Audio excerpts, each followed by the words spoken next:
Take me away from home. Show me all the places I've never known. And we'll chase the night, race all of these broken dreams in flight. And we'll fly.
Up here, we're free, bound only by frozen memories, lost in time, racing all these broken dreams tonight, and we'll fly.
So you wanna go to war with me?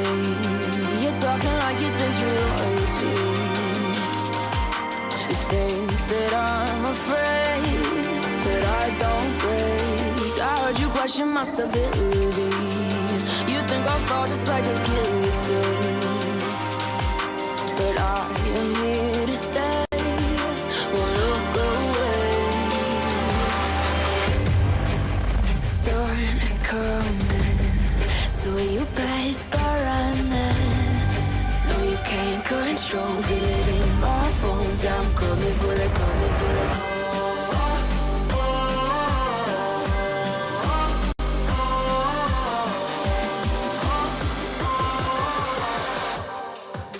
I'm coming for the throne.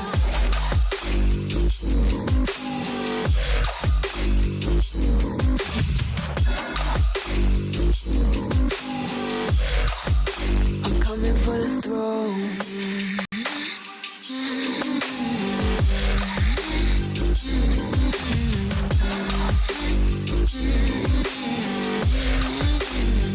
So you wanna be my enemy?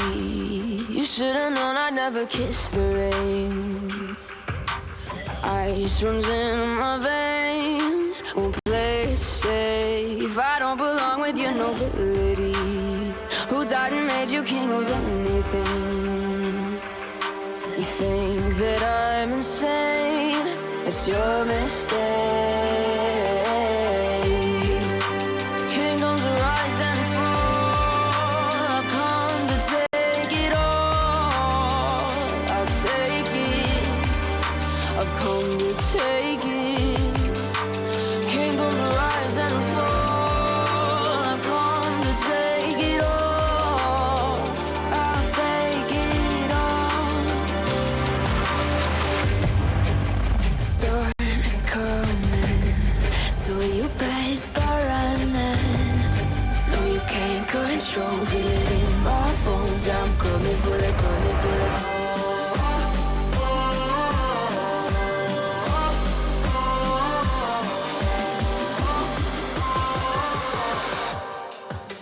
I'm coming for the throne.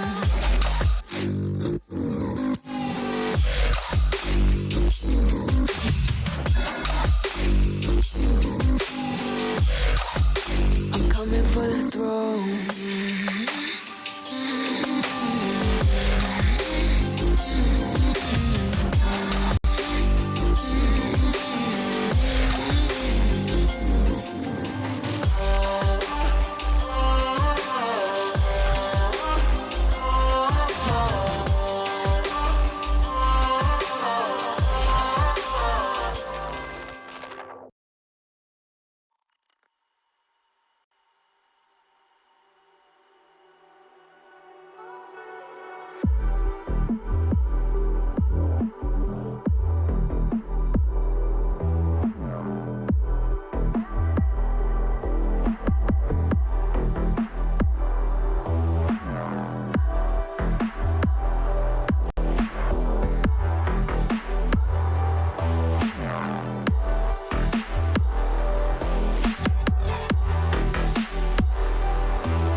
If I saw another day, only to scream into the night. Nothing ever tries to change, even if I want to realize. 'Cause I've been sitting here, same old ways, taking off without the same mistake. Darling, will you go away? It won't be as simple for you.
the same mistake.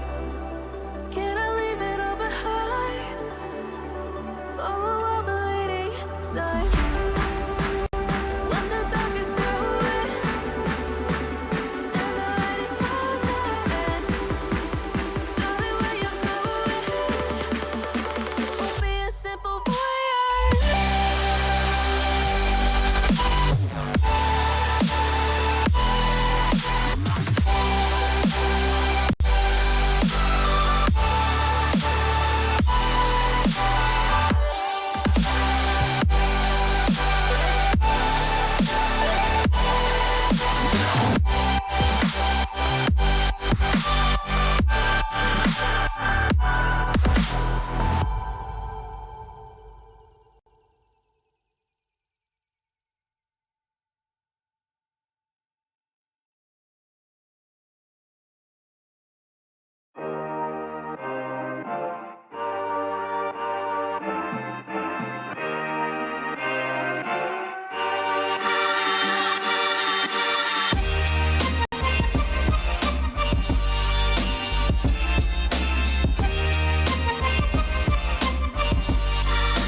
Hello, and welcome to the LRS Draft Semifinals. My name is Gurf, and we've got a wonderful, action-packed, spicy series for you guys lined up tonight. But, oh my, we are here, our second last week of the LRS Draft, and it is time to see the Vipers taking on the Tigers, who were the victors in their match last week. So now we get to see who is going to be making it to final in this best-of-5 series, but can't do it alone. Of course, tonight I'm joined by none other. You see his name there on the TV that way. It's Dream. How you doing tonight, buddy? I am doing absolutely fantastic today. How about yourself, Gurf? I'm doing good. I'm mentally preparing for what might possibly be another full 5-game series. Because, I mean, last week we saw Unicorns give Tigers a run for their money, but I think this week it's gonna be the same sort of deal where we have this upper seed team, which might be a little bit more favored, versus another team, the third place seed, is definitely very close in what I would deem skill level here, but both these teams have been playing fantastic so far. But we get to see these two essentially duke it out for potentially the last time for one of these teams tonight. It's win or lose, it's do or die. Only one of these teams are going to be making it on tonight, and I'm excited to see who wants it more, Dream. That is a fantastic question. I do believe I said last week that I am giving the edge to the Tigers, despite them being the quote-unquote underdogs. They have been performing fantastically. They performed fantastically in the last week of the split when they took down the Unicorns, then a little bit of a prelude to what we saw last week. And they performed very well last week as well, being able to hang on to the series just long enough for them to achieve victory to make it to this spot. Yeah, and that was definitely a much tougher series. I think the Tigers anticipated for, because we were talking about these 4 top teams here in the LRS draft that all 4 of them could perform very well. But I'm just preparing myself for any possibilities tonight, because both these teams, like I said, have shown up huge. We might see the upset tonight. We might see it go to the full 5 games, but we are getting ready to get into this draft. Just waiting for the spec link here. I'm also flipping around some of the sides here, because it seems like the Vipers have opted for red side game 1, so we are going to get to see that from them first. And I wonder what the advantageous thing is to that. Dream thinking more about in that draft is having that counter pick in draft. Yeah, you do give up the B1 pick, but you can save your last pick as a counter to whatever the hell is potentially in that draft. So I can see the definite strengths of that. But in terms of these sides, I think we'll have to keep an eye out for what these teams or the comps actually start looking like. But just getting a couple things prepared, but we will show you your lineups in a quick second here. As let's bring them up here and see who's on the lineup for tonight. Over on the Tigers side, we got KC Cools up in the top lane, Ronan in the jungle, Darwin Theory in the mid lane, Caramel and G Disick down there in the bot lane for Tigers. Over on the side of the Vipers, we've got Rover Eye up in the top lane, Karthik 002 in the jungle, Benji in the mid lane, Monita Soul, and as well Awesome Sheep down in the bot lane. So we're just figuring out something, because it looks like It does look like Caramel may have gotten one of his main account banned by Riot. Congratulations. Oops. Welcome to the illustrious club. They are asking you, Gurf, about the rules on this. Does that mean they lose a ban since it was not reported? I don't have the rule book up right now, so hopefully one of our other admins can help us right now, because I'm currently dealing with stream stuff. But yeah, no, I'd have to look at the rules. So Awesome Sheep is also here. He's saying because the account wasn't registered, it looks like Caroline may not even be able to play at all. Okay. Do we have any other admins here or online tonight that could maybe tackle this rule issue right now? Because okay. We'll go have to find it. But Dream, if you want to just keep on chatting about these 2 teams while I try and dig this out. Yeah. Yeah, so we did talk a little bit about the Tigers last week, but I want to move over to the Vipers, who had a series against the Spartans. Spartans have been absolutely dominant in the later weeks of the split here, but we thought that those games are going to be very, very close, but no, the Vipers actually get 3-0'd last week. I didn't really look at the match history for those games, but they did lose quite hard last week, and they're coming off a pretty devastating defeat against a team that is probably riding high on their tailcoats right now. So, just checking in to the admin channel here to see what the ruling is, but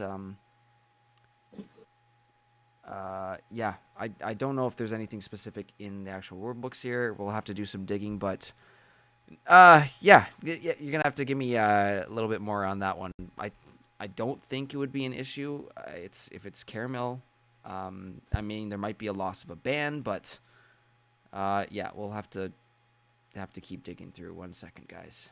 Juanito Sol looks like he's gotten Flip Trick on the job here. So Beautiful. Okay, so let's see what Flip Trick says to this. I'm going to get the ruling on that, and then we'll be good to start. Just trying to make it... Okay. Hopefully we get to hear from that soon to figure out what's happening. I'm bringing up the rules on the side, too, just so I can keep an eye on what the heck is happening. If you didn't... That's...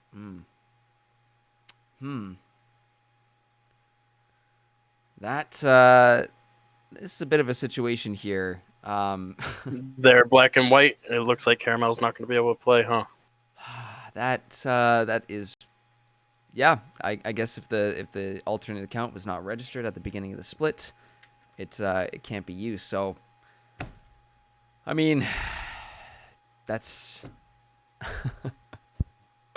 I don't know what to say about that, guys. I agree. You got playoffs coming up. How do you get an account banned? I've had this same account for 10 years. It's never been banned before. Like the only time I've been banned on my main account was when I experienced terrible Wi-Fi and I timed out so much that Riot's just like, nope, you're dodging games. You're banned for 2 weeks. I'm like, oh, okay, but I'm not. So, oh boy, this is a bit of a sticky situation then for the Tigers right now, because that's. Well, I think it may be time to call on everybody's favorite sub. You know where he is, but I don't think that that sub can actually come in because he plays on another team. So, yeah, this is not exactly a nice situation to be dealing with. But I mean, if you have an alternate account there, I would have registered it at the beginning of the draft, beginning of the season there. Yeah, it's a pretty simple thing. I actually tried to register mine, and apparently the one with the name that I had doesn't exist anymore.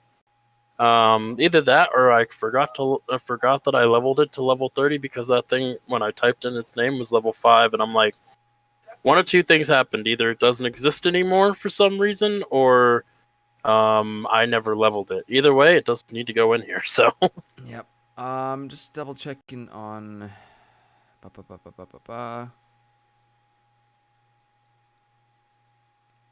I'm seeing in the chat here that one of our admin or one of our execs has confirmed that they're good to go, but if we're good to go, then we're good to go. I think we just a loss of ban for Yeah, if you just consider it as like an emergency substitute. I mean, we could just take it from there too. Emergency substitute of ban.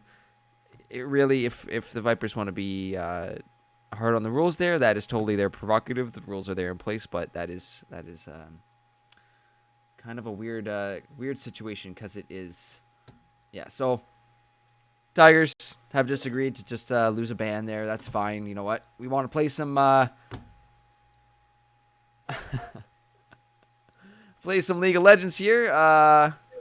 We lose a ban. Okay. Lose a ban. Everyone's cool. Are we good? We good? We good? Just are we gonna make? Is this gonna be a loss of ban the entire series or just this first game? That's also a very good question there, Dream. But we are gonna get a bit of an image there that I will just bring off to the side in case each. Yes, that is the rule about alt accounts. You are allowed to use only if registered. Okay. Well, not the most ideal way to start our first game of the night, but we're just figuring out whether or not it's a loss of ban for the entire night or for the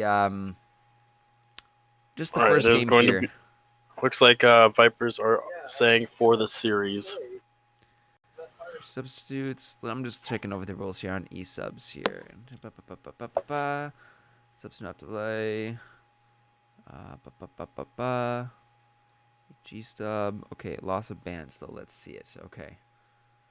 Forgot the series. So it's for the full series that they're going to be losing a ban. So the Vipers have decided to call that rule.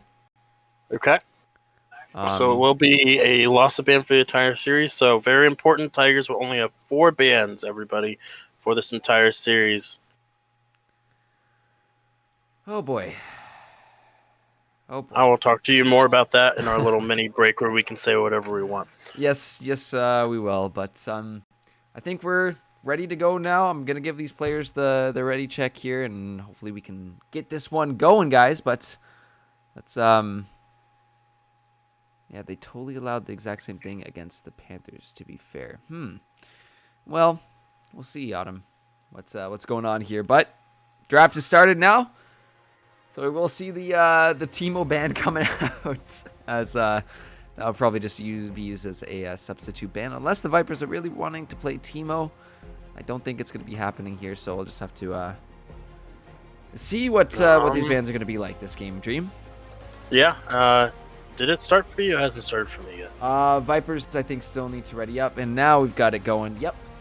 So Tigers. Okay, there we go. Teemo started off, and then we'll fully get into here. But I expect to see a lot of big picks kind of being taken away from each other. I know, specifically down in the support role, both Dysik and Awesome Sheep have been playing a lot of Rel in these past few weeks. So, I mean, we've talked about that support before. She's kind of nuts. Everything you want in a support's kit, she's got it.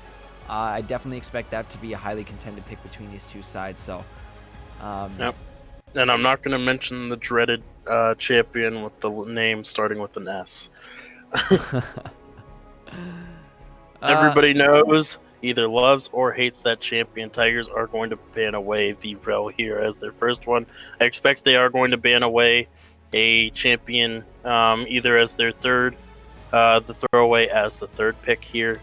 Yep. I do believe it has to be within the first rotation when a throwaway ban has to be used. Yep. You can't use it in the second rotation. So yeah, just looking at this, still trying to find the actual rule for that. Is trying to stream and doing rulings at the same time, not exactly ideal here, you know. And cast all at the same time, boys. All at the same time. It's truly, we are slightly over. Don't worry, we got this. Oh boy, there's the Skarner. Ghana taken off the table, and I mean Karthik has been running that as well too.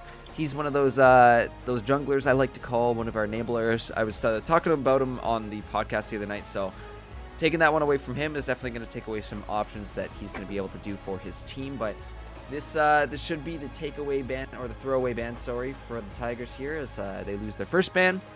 So we'll see what it's going to be.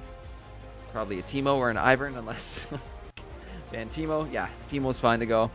Get the Teemo, Aurelion Soul. Either one of those champions are good throwaway bans. Yep. All right. Yeah, they're just making sure. Okay. Correct. We did see that the Seraphine was taken away. Obviously, champion is broken, nuts, cracked, overpowered. We did choice. see what Caramel did on that vein last week, so good ban there. That champion is very, very dangerous in the right hands, and we've seen quite a few players pop off on that champion in the past few weeks. All right, well, let's see what this first pick up of the Tigers is going to be. It's going to be the Volibear, and I think a decently strong champion. Most likely going to see him in the jungle for Ronin there. Lots of lanes he can be ganking, but that bot one, definitely not going to be an easy one to hit up. Juanito Soul and Awesome Sheep showing their champs, unless it's something like a Morgana mid. That's most likely going to be the bot lane for the Vipers. Very strong, and of course, I've seen a bunch of Jinx recently, both in pro play and in our league as well too. It has just become such a strong pick here in 11.7.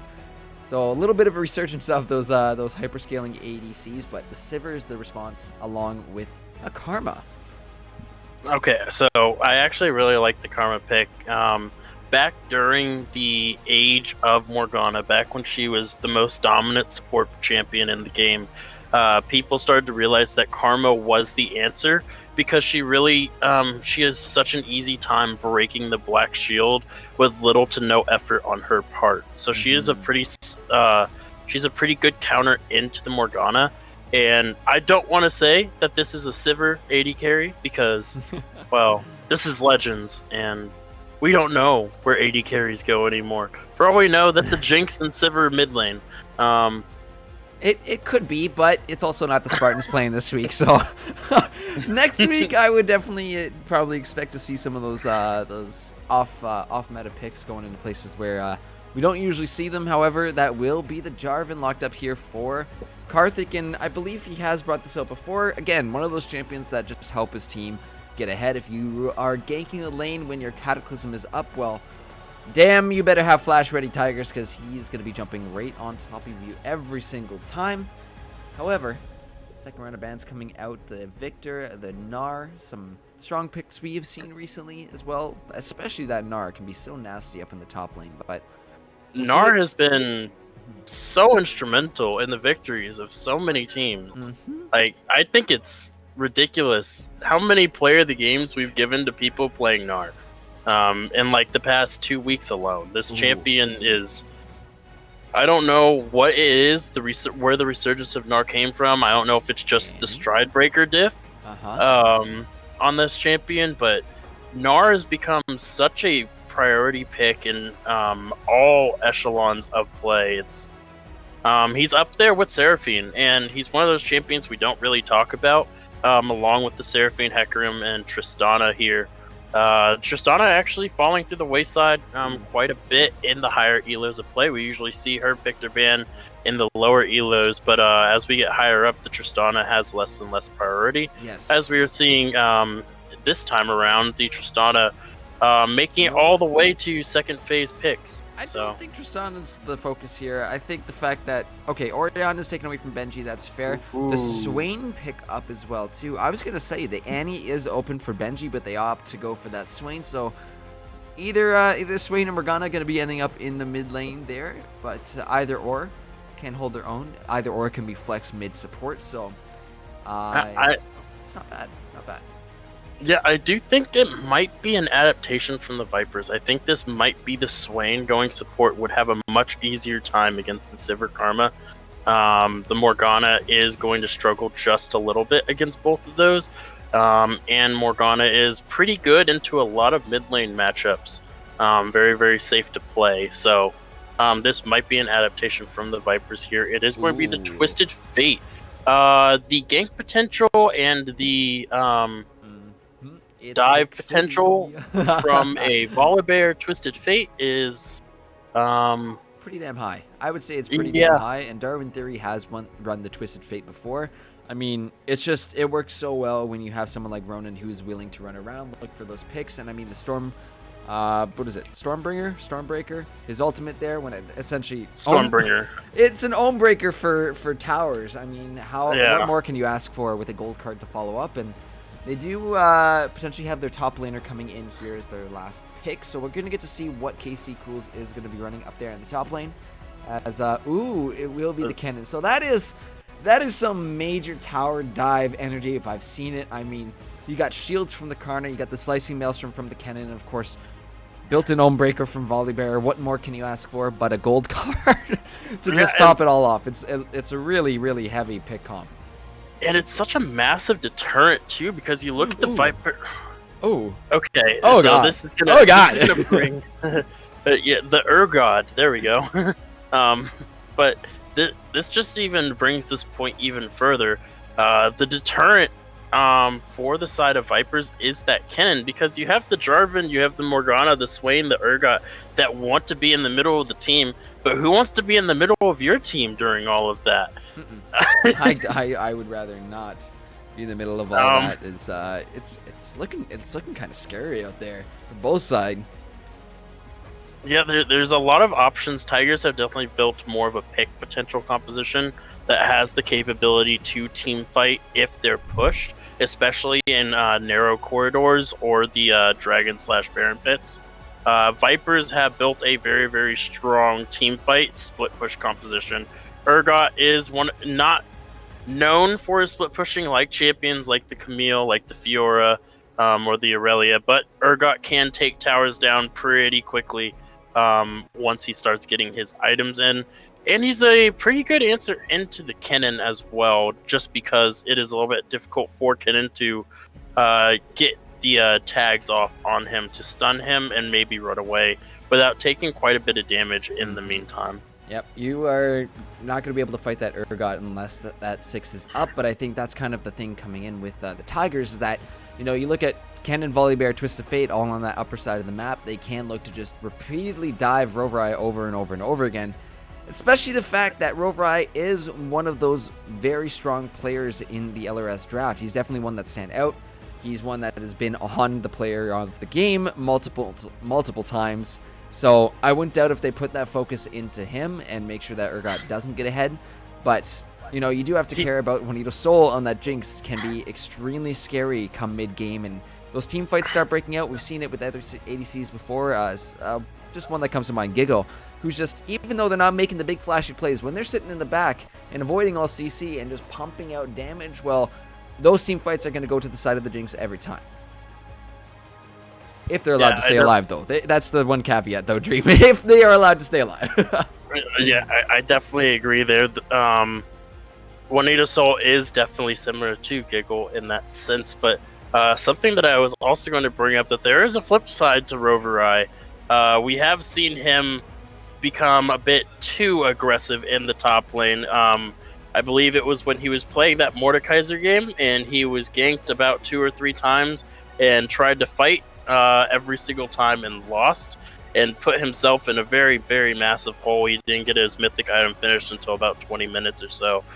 He was super far behind. So if they can do that to Roverai on this Urgot feels very, very useless if he doesn't have a lead.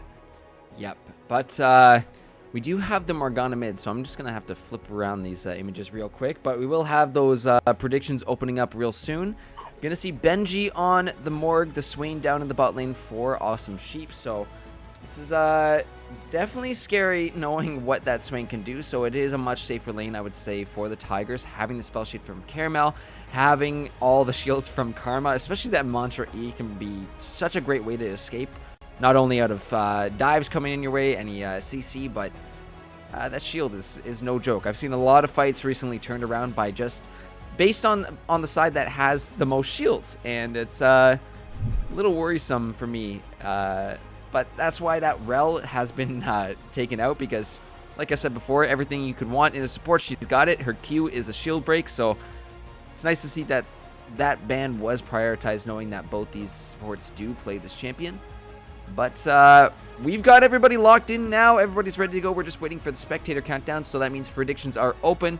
Those of you at home, you can go ahead and vote on not vote, put your tokens down on who you think is gonna be winning this first one in our best of 5 to decide who is going to finals. But what do you think, Dream, in this first game of the night?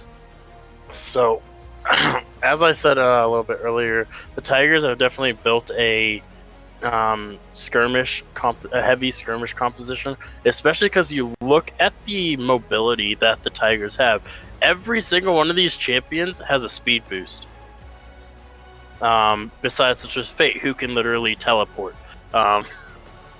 So it's going to be very, very interesting to see how the Vipers can adapt, because one moment you could be fighting a 1v1 in the mid lane, and then all of a sudden you see that there's a Kinnan running Mach 30 at you, a Volleybear coming up from behind, pressing R on your only safety, the tower.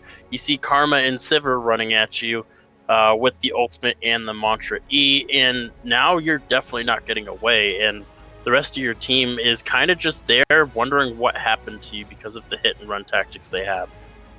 Tigers definitely have the edge if they don't try to fight in the later stages of the game, because like I said, Vipers has a very strong front-to-back team comp.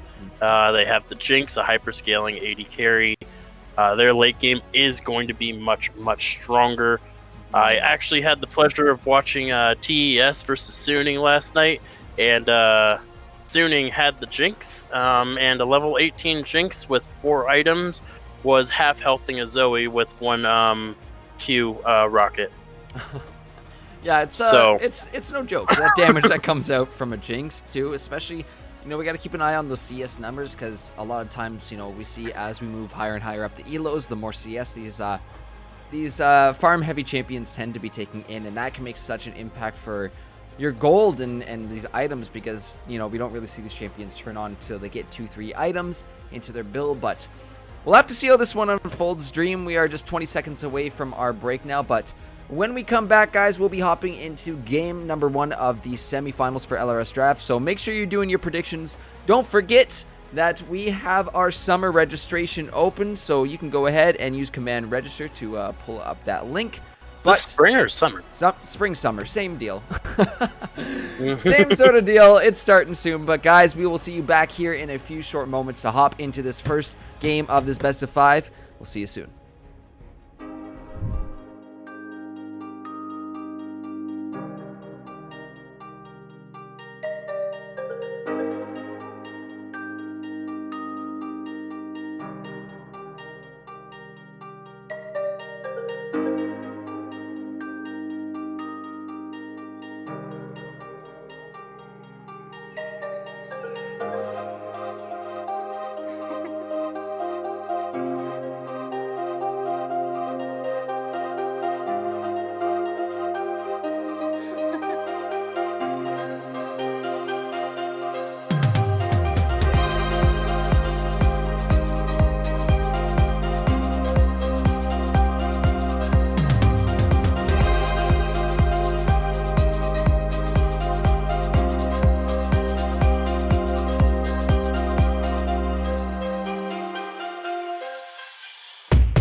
Hello, ladies and gentlemen, and welcome to an absolutely blank screen. Psych! No, it's the start of playoffs. Well, not the start of playoffs. My mind's kind of all over the place. There's been a bunch of games this week, but it is LRS Draft Semifinals, game number 1. It's a best of 5, and whoever is winning tonight is going to the finals next week against the Spartans. Grand finals. There can only be one, though. And only one of these teams are going to be moving on tonight. So let's see which one of them was wanted first. Is Awesome Sheep's actually going to pop the flash out nice and early. Dysik there to respond with his own summoner. So going to be an exchange of flashes. Just a little bit of extra. Uh-oh, now I thought it was just a bit of a ward, but Benji lands the binding. And now it will be Awesome Sheep trying to cut him off. Dysik's in some trouble as the full 5-member of the squad of the Vipers, they get another binding that comes off a cooldown, and it's first blood for them. Oh boy, not the way you want to be starting this series, Dream. I don't know why Dysik tried to go back in there just to get the ward. Should have known that they had that warded there. Saw the direction they were heading down. Very safe to assume. Just back off, go back to base. Be safe there, because now you put the mid laner at a lead, as River takes actually a lot more damage than you expect from a kid in there. Just a little poke. Yeah, but that gold lead is not going to matter for the Morgana until she decides to go back. So right now the lane is going to be even. So yeah, I wouldn't doubt if she went back for something like a Fiendish Codex, maybe start up into that Zhonya's, but immediately a gank. We already see a level 2 gank coming out on the bot lane. Dysik, again, the focus of all the Vipers' rage. He's taken down once more, and that kill is going on over to Wineedle Soul, so putting that gold in the pocket of Jinx is definitely where he's coming back down. Oh, no, he might be. No. He might be, I know. It's scary, though. That's kind of the threat, though, from a Jarvan, is that you can kind of look for those early ganks. There's a couple other junglers that can tend to do it as well too, but we do see the payoff for this is that both junglers are just exchanging each other's red buffs. I mean, you spend that long down the bot side if you don't go for that top side or go for the vertical jungle there. You put yourself in a very, very massive deficit. So it looks like Jarvan is going to take the chickens, the wraiths, the chickens. Race. Yes, a throwback to the race. Yeah. Oh, that was a long. Was that season 4 that they switched over to that? Or season 5? Yeah, I do believe it Oh, was. my It was goodness. season 4, season 5 when they changed the map look. Oh boy. It is going to be Morgana as Black Shield, she's good. Darwin Theory stepping up quite a little bit as Karthik has come back. The binding will land, and that's going to be another kill going on over to the Vipers. 3 already at 3 minutes. That's a kill a minute. Oh, this is going all Vipers so far, and you know, I think Tigers just need to slow it down right now, just get their heads in the game and be ready for this. The Spell Shield will block the Swain from pulling Sivron back, but yeah, not the most ideal of starts here, as they gotta be expecting Karthik to be back down again. He's gonna look for another gank here, possibly. No. Yeah, and they don't have any wards to spare at the current moment. And on the bright side, Casey Cools is going to have a very easy time with this top lane here. Yeah, he's getting some good poke down onto the Urgot. Those range autos, he's making quite good use of them. Does become a little scary as the game goes on. Urgot starts pumping out a bunch of damage as we see some more trades going on in this bot lane, but both junglers on this side of the map and a Dragon up in 50 seconds. We should probably see a little something from one of these teams here, and I'm hoping the Tigers can pull something off, because the start to the game has not been ideal for them. No, definitely not. And we already see the fruits of the labor for the mid laner there. Has a lost chapter already. Gonna feel very good about that because they don't get a lot of mana. Here as we go. Oh, Ronan is just there to blow up the last remaining bits of Awesome Sheep's health bar. They take him out. They find a trade kill, and that's a little bit of gold in the pockets of the Tiger. So that was a lot of damage that came out so damn fast. But talk about damage, KC Cool still giving Rover Eye the treatment there with those range autos, and a lot of CS for both sides to really pick up here. That was such a great bait though from the bot side. They're like, there's no way. Oh, that was actually a fancy little side steps. He's holding on to that gold card though. Darwin Theory will land the stun. His Q as well. Benji going to be landing that Dark Binding, and Karthik is making his way over, and he has to be careful. His jungler's still a little far away from him, and he's going to be forced to flash. So Karthik going to log that into his memory book. Know that 4 minutes and 50 seconds from now, that flash will be back up. And maybe to hit up mid lane during that time while that flash is not available. However, I say it, and it's happening, but it's for the other side, because Ronan has made his way here for a just a quick visit here against Benji. Says a little how do you do, but the black shield is on him, and Benji will just walk right on out. and Darwin might be in a little bit of trouble here. That is a Dark Harvest Morgana. It does hurt a little bit, level 5 to level 6. One of them has the flash, one of them does not, so needs to be a little bit careful in that mid lane. He is going to go ahead and go back. Does have the unsealed spellbook. I'm actually surprised he didn't swap the flash to something else. Might see it when he gets back to lane, or might be exchanging the TP as well. But KC Cool is dealing with the Rover Eye now, as we're starting to see this Urgot coming online a little bit more. As in the bot lane though, Tigers are a little shoved in, and you know what? I kind of like this from them. They needed to play a little safer after a couple incidents there in the early game, so it's nice to see them slow it down for themselves. You have a Sivir, you have a Karma. You can be absolutely safe in this lane farming near your tower, so just keep doing that. Nothing wrong with that. And the Urgot did win that trade because the Kennen was at half HP and he hadn't gone to buy yet. Now he has the Hextech alternator, he has the boots, so these trades are going to be once again more Kennen favored because of the amount of poke that he has. The CS is surprisingly even. Really, the biggest CS difference we see right now is in that mid lane, but it is a Morgana, so are we really surprised? Pool.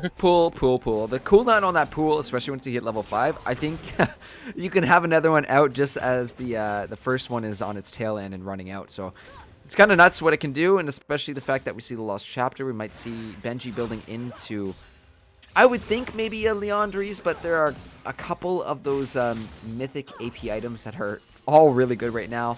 But the burn you get from your pool is kind of nuts. As we see another fight breaking out in the bot lane. The Electrocute doing so much damage. Awesome Sheep is going to just take out Dysik. And that is Caramel flashing on out. But here comes the TP answer. Swain trying to look for some more CC, but Casey Cools is here. Couple more picks of damage as the Boomerang Blade will finish him off. And in he goes, the Slicing Maelstrom. And Tigers just clean it up. Oh my goodness, it's a double kill for Caramel. 3 for 1 in exchange? No, 3 for... Did they take out the Karma there? Yeah, it was the 3 for 1. Yeah, Dysik was unfortunately dropped there, but that's such a great trade back for the Tigers. As we now see kills are tied up, score lines are tied up, no towers yet, but that's nice and even now across the board for both teams. Oh, that's something we didn't bring attention to. That is a Predator Volibear. He's going to be zooming across this map, and Riverride needs to be a little bit careful. That ultimate can be a game changer. He does have the Bomby Sender, and he does have a cloth. Oh, I think...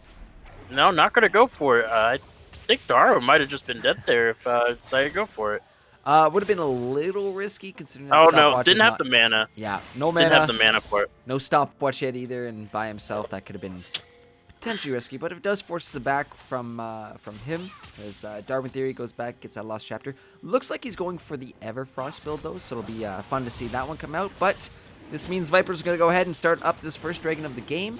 And I think on the other side of the map, yes, the Tigers have responded by picking up, or at least starting that first Herald of the game. But nice exchange. It's at least good to see that there is a response and something else is being done on the other side of the map by the Tigers.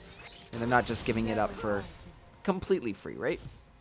Yep, and it looks like we're going to have one of the two boring Drakes for this game. We're going to have either the Mountain or the Cloud. However, if it is a Cloud Drake, I feel sorry if for the Vipers if the Volibear manages to get Cloud Soul. Yeah, that's not ideal to have a Volibear with a couple Cloud Drakes under the belt. Actually, just this entire team, I did mention that this team wants to run at you very, very fast, and you give them a bunch of Cloud Souls. Just imagine how fast this you got the on the hunt, on the hunt from the Sivir, the Mantra E from Dysik's Karma. Yeah, you want to see some real speed? Well, they're gonna give it to you. Unfortunately, it's no Cannonball Rammus, but it is gonna be fast if they're able to get a couple clouds on top of what they announced the changes for 11.8 for the Rammus. Oh no. They're giving him the Cannonball. No. He's gonna be jumping up and dropping. No! You can't do this to us. You can't do this to us, right? We have played this game for far too long without any Ramesses clogging up the feed, but we have some breaking out in the top lane as Karthik has made his way up here to Rover Eye, and that's going to be the Slicing Maelstrom coming out, but in the bot lane, same is happening. Destiny is going to be used. Awesome Sheep is getting caught out with that gold card, and that's a kill going on over to Darwin Theory. Up in the top lane, though, Fear Beyond Death was used. Casey Cools, one tick away from death. So across the map, it's a 1-for-1, but in goes Ronan with the ultimate. The Stormbringer coming through, cancels that turret for a little bit, and they're just going to go ahead and dive on top of We Know the Soul. Overall, 2-for-1 across the map for the Tigers. Shelly's diving on this bot lane. Black Shield's coming out, but Benji gonna be forced to go golden. He's using that stopwatch. The Soul Shackle's coming out, binding Will line. Words. But 3-for-1 for the Tigers, and they're gonna go ahead and pick up a first tower of the game as well, too. As Rovereye all by himself in the top lane, still dealing with those plates. It's gonna be some nice gold into the pockets across the board for both sides, really. But I think Tigers come on top of that trade. Oh, 100%, because most of those kills went to that Sivir there. Sivir is now 4-0, going to be able to pick up whatever mythic she wants upon resetting. Has 3,000 gold in the inventory there. Is going to be very, very strong. Pretty much everybody is going to be very, very strong after that bot lane fight there. The Urgot is going to feel pretty good. Being able to, it looks like he is going for the Earthbound Axe, Iron Spike Whip, Stride Breaker, I want to say. That is gonna be Darwin Theory just picked out and clobbered apart by 3 members of the Vipers here. Awesome Sheep making that rotation to find the Twisted Fate out of position, or a little bit too far pushed up there, but That's where vision control comes into play, and we see both lanes, or both sides really, have wards across the board here, but it's just Awesome Sheep that gets the drop on him first. I'm actually a little bit confused. The Darwin Theory has still not made use of that unsealed spellbook there. Changing to the cleanse or a heal or a barrier there can be the difference between life and death, especially with the Morgana bindings being so prevalent in the lane. I'm actually curious as to why he is not utilizing that keystone to its full capabilities. Might see it come through later in the game, so we'll give him another 5-minute grace period here. As that blue almost stolen away. The Benji will be able to claim it with 88 health left on it, and very close. Yeah, a little too close there. As Dysik is starting to fish around with those Qs, but we do see Ronan. I feel like we may be a little bit desynced here. Can we possibly here? But we have a fight breaking out right now. It's 13:35 for me. Going on in as Casey Cool was a little short on that slicing maelstrom and not gonna be able to finish him off. But Benji's is the next target here. Soul Shackle's coming out. He's actually going to be able to find KC Cools, melts him down with that pool. And now Tigers are going to be on the run. That CC from Awesome Sheep is going to be dodged by Ronan there, but Dysik and Ronan still on the run. They will be joined by that Sivir as Ronan looking to go back in, but Awesome Sheep going to be popping his ulti there. TP's coming through as well too from both sides. Darwin Theory is showing up first, but here comes Rovereye. Big Urgot just shredding apart this back line right now. As unfortunately, Darwin Theory is going to drop there to Juanito's soul. But here comes Caramel on the backside doing so much damage with this Sivir. He gets a double kill. Boomerang Blade almost finds a third. But Juanito's soul is the next pickup as Casey Cools zipping on in through these fights. The Cataclysm coming on down too. But Karthik does manage to make it out across the board though. 3-4-1 again in the favor of the Tigers. They're just winning these fights. Oh my goodness, Dream. Yeah, and I'm not entirely sure what the Vipers did have that fight, but they chased way too long. They had the victory there. They should have just backed up, reset, and then gathered for the dragon. But now they lose the fight, they lose the dragon, and they're losing tempo in this game very, very quickly. The gold lead at the very beginning, in the first 2 minutes of the game, they had a 1,000 gold lead because they got 2 kills very, very quickly in rapid succession on that bot side. But ever since then, it has been the Tigers that have been in charge. Oh, boy. And look how much damage Awesome Sheep takes. But takes and does though. He's doing so much to both sides. Darwin Theory gonna get hit by that super mega death rocket, but it's just a cherry on top because the rest of his team is there to just clean that Twisted Fate up off the map. But I mean, both sides are dealing and taking tons of damage, but yeah, you got to be careful walking through those little choke points, walking through on vision, because you know either side is playing aggressive. You know everybody's going to be looking to take a kill when they can get it, but it's really important keeping those visions, especially around the mid, especially when you're rotating constantly. And with those 2 tier 1 turrets still being up, it's definitely going to be a hot spot these next few minutes until one of them drop. Yeah, and ooh, we have a Cloud Soul. Yep. Oh boy, Speed. we get to have the Cloud Soul. Morgana is probably going to benefit the most from this if the Vipers manage to get it. Awesome Sheep is going to benefit from it pretty well as well. But Karthik and Rovereye, I mean, Karthik wants to be jumping into the middle of people. He's not going to be chasing after them with his ultimate. There was a TP just used by Morgana, but on the other side, the map Destiny is popped, and they just pick off Awesome Sheep. A little bit of an awkward placement and TP from the side of Vipers, but this is going to allow the Tigers to start up the second Herald of the game. Let's see what lane they're going to opt for it, because they did quite well with the first one in that bot side earlier on in this game. Yeah, and they are going to pick that up, and meanwhile, KC Cools, I think that was the reason they did the TP, was to try and get a pick onto him. Managed to just kind of walk away because you're not going to catch him. They don't have the speed to catch this guy, and it looks like they might just get this mid lane tower because look where the Volibear is.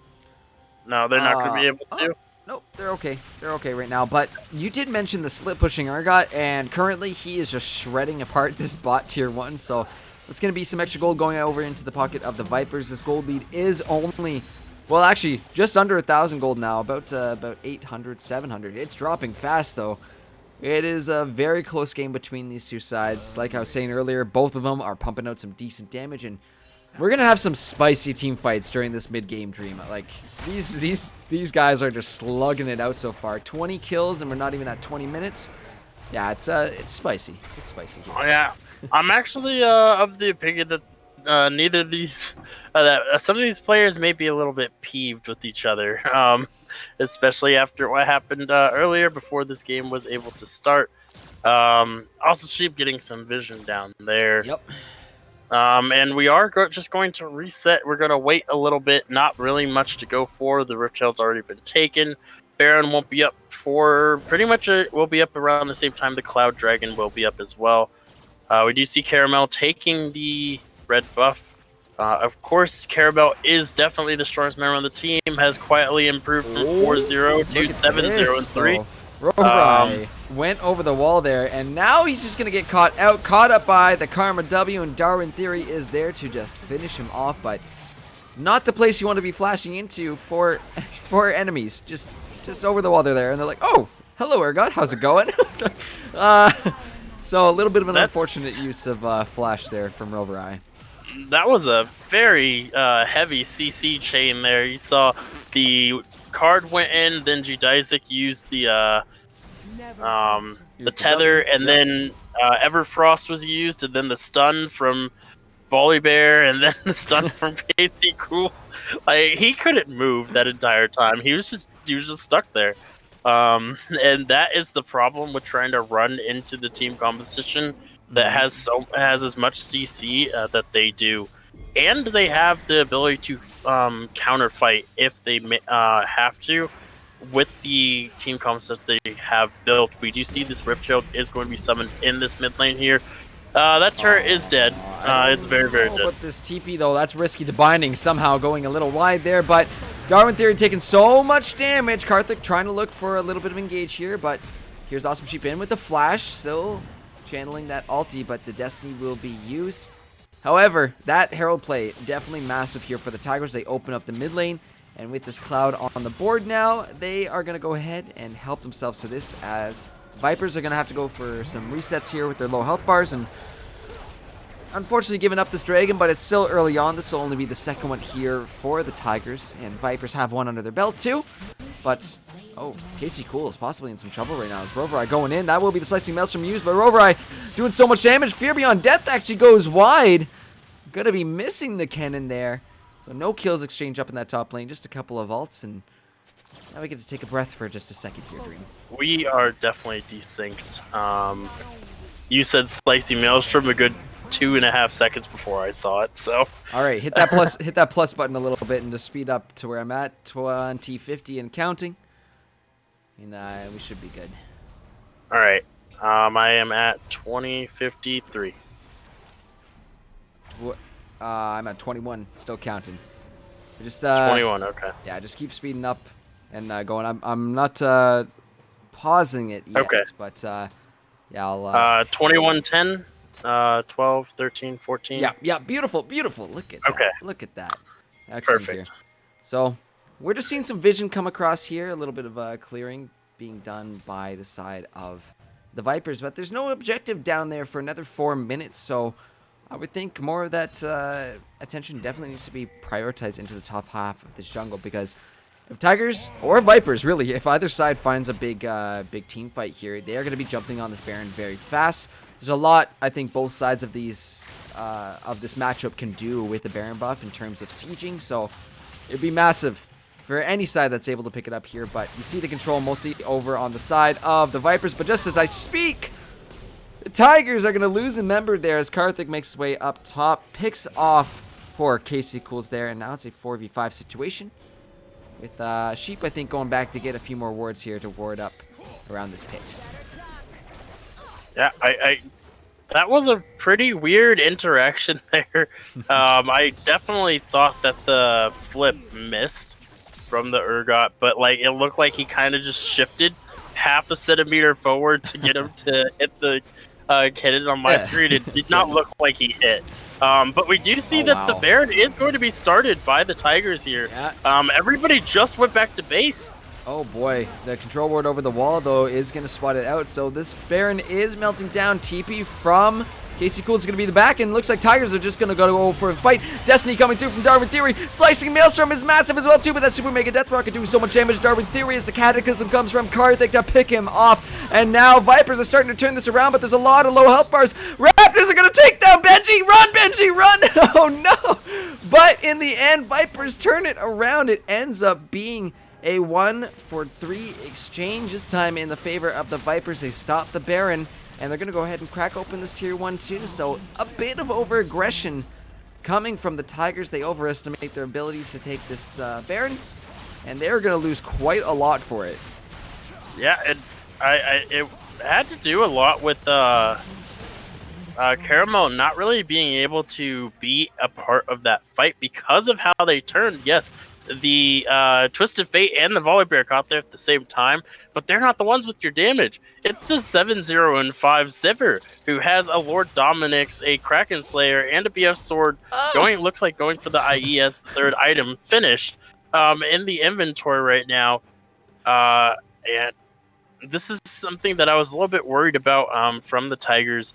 The Jinx has been quietly scaling up. Does have 3 kills to their name, has the Kraken Slayer and the Runon's Hurricane finished.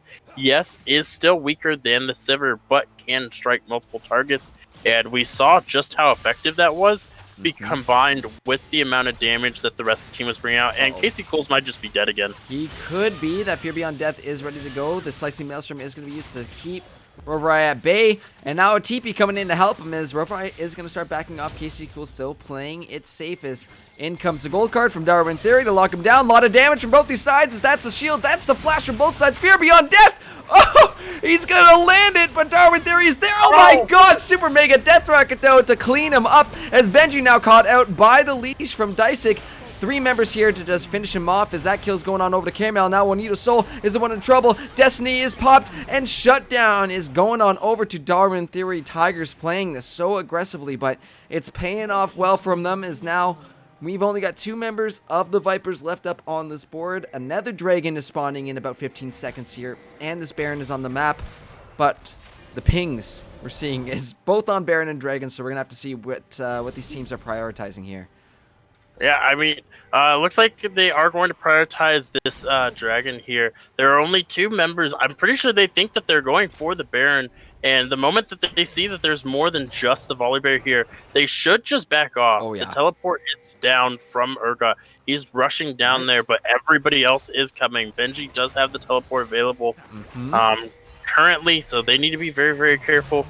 Kinnan is running up there as quickly as possible, but this should be given away. Tigers are going to take the 3rd Dragon. They're going to Soul Point here. And it is going to feel very, very good for the side of Tigers if they manage to get this Cloud Soul.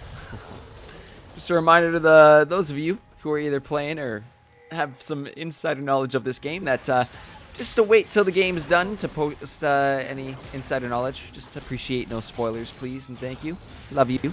But I think these are just people supporting their teams. Oh no! My gosh, that is unfortunately Darwin Theory is going to get picked off here. Karthik looking to go in once more. That's going to be a big Stormbringer from Ronan here as this. Ooh, this Morgana is getting lower and lower. I was trying to see who was stuck in there, but Casey Cool's caught up in the Cataclysm. He's next to go. It's a 1-for-2 so far in favor of the Vipers as they're trading back in. Awesome Sheep with a massive ultimate, and Vipers gonna get the wipe even though they survive with very low health bars. I don't think they're gonna be able to Baron off of that, but they turn that fight. They find the ace, and they're looking good again. This is a close game number 1. Holy moly. That 1 Q almost just wiped the entire team of Vipers. We were about to have a dead map. It was so close, as Darwin is going to be the only one standing as they go for this. Oh, he might just be dead. Oh, the Ignite's sticking down as well too. Is he going to be able to survive? Little bit left. No, my gosh. He walks out with 150 health. He's fine. Very close. It's the cloud. It's the No. cloud. Oh no! Is he going to go for it? Don't do it. Don't. Okay, no. Oh, I'm so confused. He's trying to go for it. That's so risky. That's so risky. Darwin he's gonna flash away. Almost gets hit by the binding there. My goodness. Take it easy. It's game 1. You're all good. He is he's trying so hard for it. Oh man. Oh man. What could go wrong, right? As see a comment there. What happens if I starting the Baron again? Yep, they're going for it once more, but it is shredding down extremely fast. Super Mega Death Rocket is available, so they're going to get vision of that Baron at 7,000 health, but it's getting lower and lower real fast. Karthik is coming around as Benji going to pop the Soul Shackles. Baron does end up going on over to the Tigers, but Karth is stuck in the pit. He's not able to get that Cataclysm quite off, and Viper's going to lose a member, and Tigers pick up that giant purple worm, so now they are going to be the ones with the buff. But you see on the board, kills 19-19. Tigers only up 1.3k gold. This is close as hell, but I think if Tigers are able to get this Cloud Drake here, this Cloud Soul, this is going to definitely set them in a much better position to be winning these fights more consistently, because it's been a lot of back and forth between these two teams here. And just game number 1, Dream. We're not even really into this series. This is game 1. Yeah. Your voice may hurt a little bit by the end of this. I'm gonna be ruined by the end of tonight. I'm prepared for it. At least you don't have to play tomorrow, right? Dream, why? Dream, why? I told you. I told you I was going to give you a hard time. But too soon? Like this? Why are you doing me like this? I'm still sad. Still sad. Too soon? I'm still sad. Yes, it's still too soon. But right now, this is I don't know if it's too soon to call which way this game is gonna go, because it's extremely close. We've seen team fight wins from Vipers. We've seen team fight wins from Tigers. Right now, junglers are going at it again as Karthik caught out. Look how much damage Ronin is able to get on him before he flags and drags away. Kind of nuts. Yeah, and it looks like it's going to be the Gargoyle Stone Plate, possibly coming out for the Volibear as the next item. Yeah, it looks like that is exactly what it's going to be there, and I do believe the item after that will be the Force of Nature. This Volibear is already moving fast, has the Predator boots, has Turbo Chem Tank, Dead Man's Plate. Oh my god. Yeah, this is definitely scary. With Urgot on the top side of the map, the time it would take for him to teleport with how quickly they took that Baron, this dragon should be gone instantaneously. I don't think they can fight for it, but they are set up a little bit too early. They are going to lose the push in the mid lane. No vision either coming into this. Oh, no vision at all. That's what the gold card comes out immediately onto Karthik as Benji is the target. He goes golden right there to stay alive for a little bit longer. Karthik so low, but in goes Ronin with the Stormbringer. He's caught in the Cataclysm. Gonna have to flash on out his Rover Eye, putting out so much damage here. But Casey Cools finds the kill with the Rocket Belt. He's still going in as he pops the Slicing Maelstrom. Immediately goes golden there. He does not pop the Slicing Maelstrom. He did? Question mark?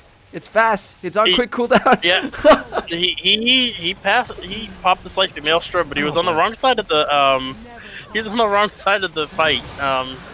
He was either way, above the river. It's enough to force. Cloud Soul. Yeah, it forces off the Vipers. Tigers pick up the Cloud Soul. You said this way back. I think it was 10 minutes in this game we were talking about this.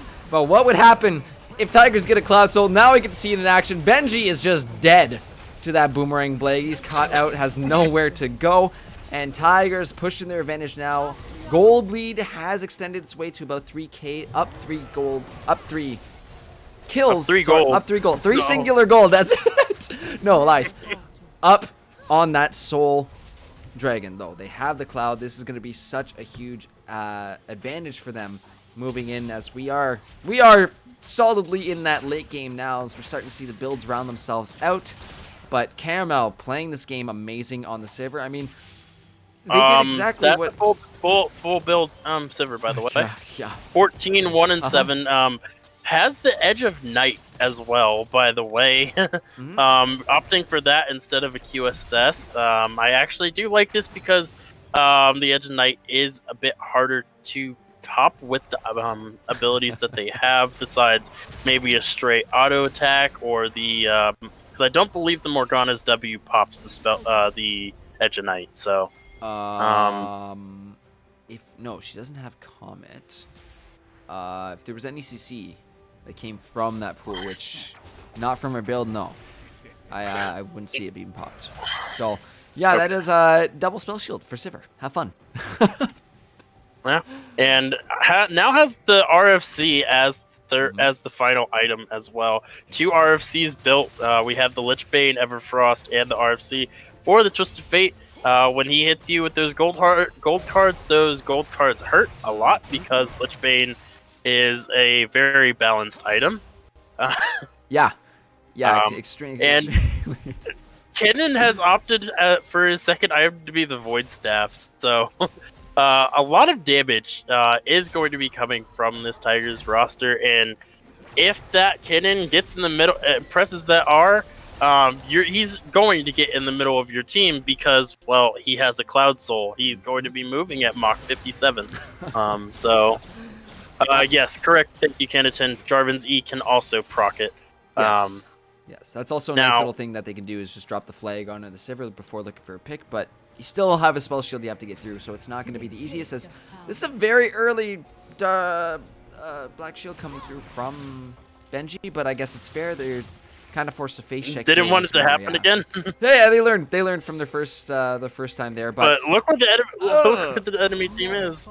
This is a little bit of an awkward spot here for the Tigers. They're gonna have to back on off of this as Vipers kind of have the numbers.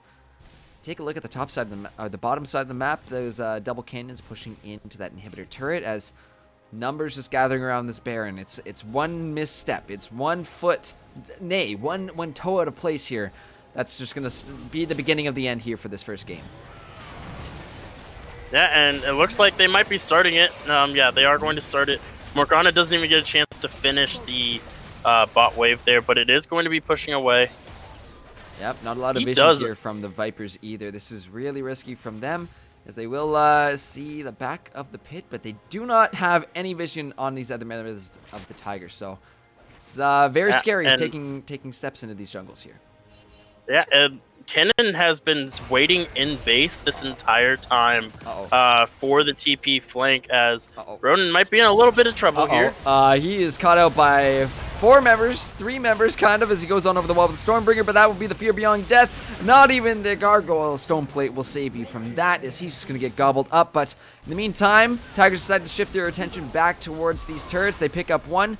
On the hunt will be popped to just get Caramel out of that, as now we have a little bit of a trade going on. Did you see how fast she was moving? Very fast. But Darwin Theory now in some trouble. Gold card is going to come out, and the Blast going to send Karthik back to his team. How nice of Darwin Theory to just give him a little... Yeah, and look what's happening during all of this. Yep, bot inhibitor is going to be going down. The TP is going to be used from the Kennen, as this Baron has been started up by the Vipers, but the TP in from KC cools.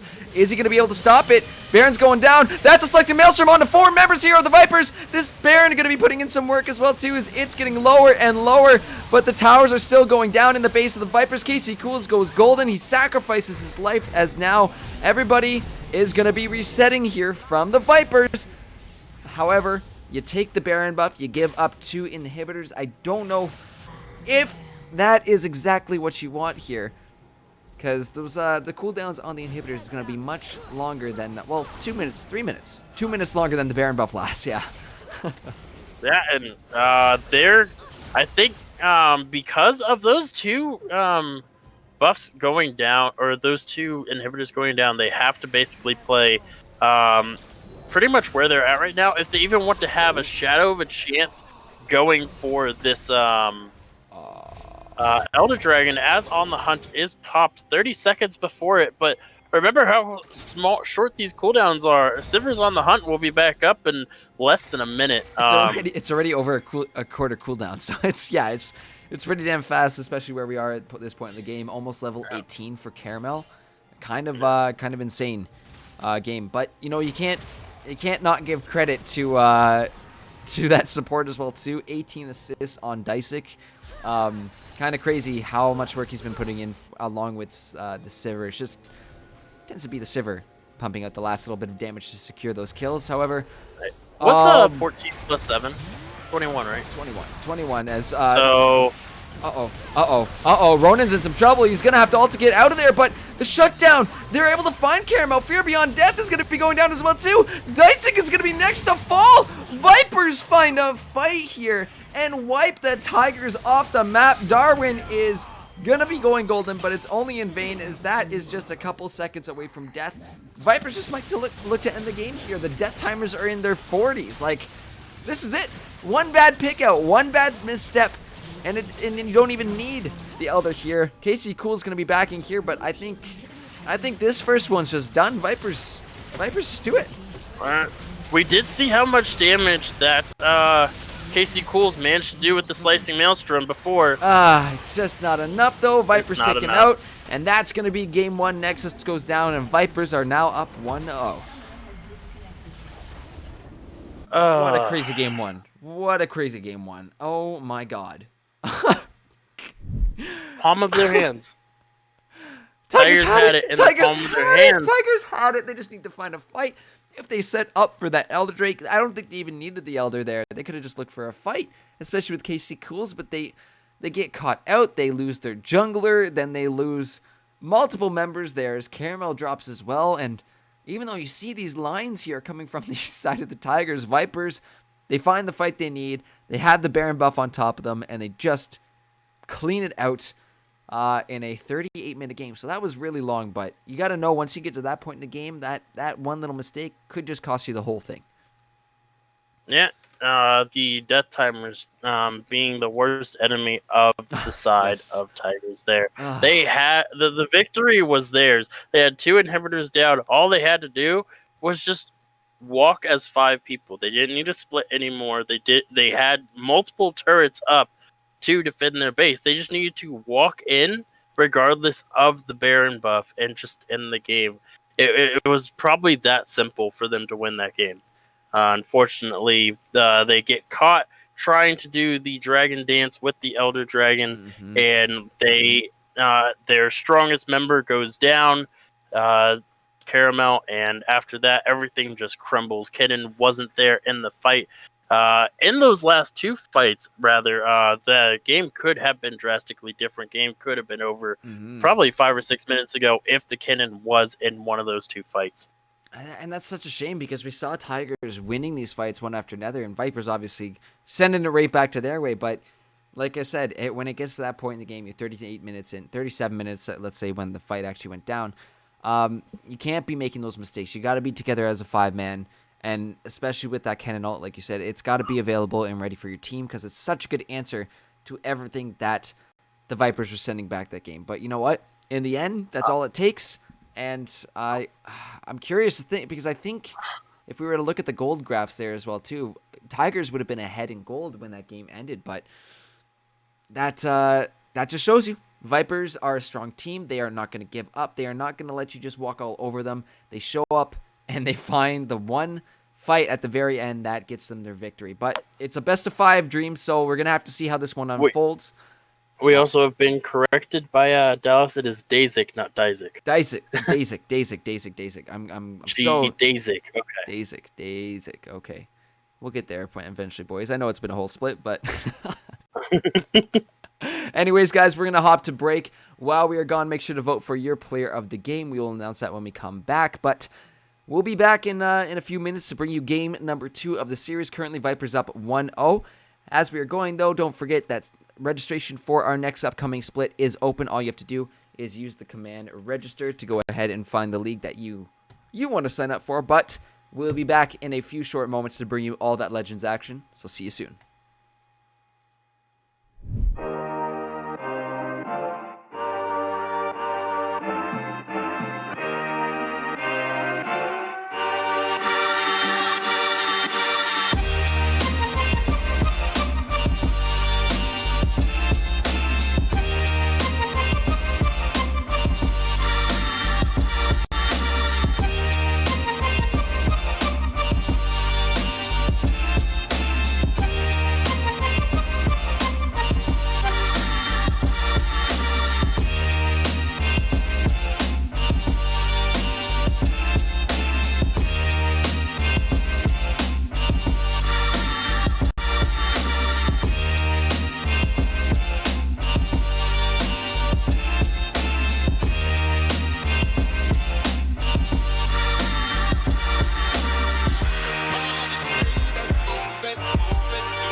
is rising, and I've been cold for so long. One touch and we're igniting, setting fire to it all.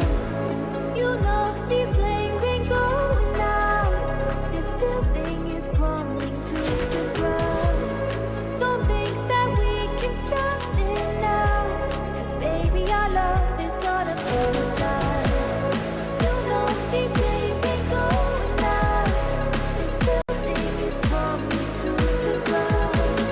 Don't think I wanna stop it now, 'cause baby our love is gonna burn it down.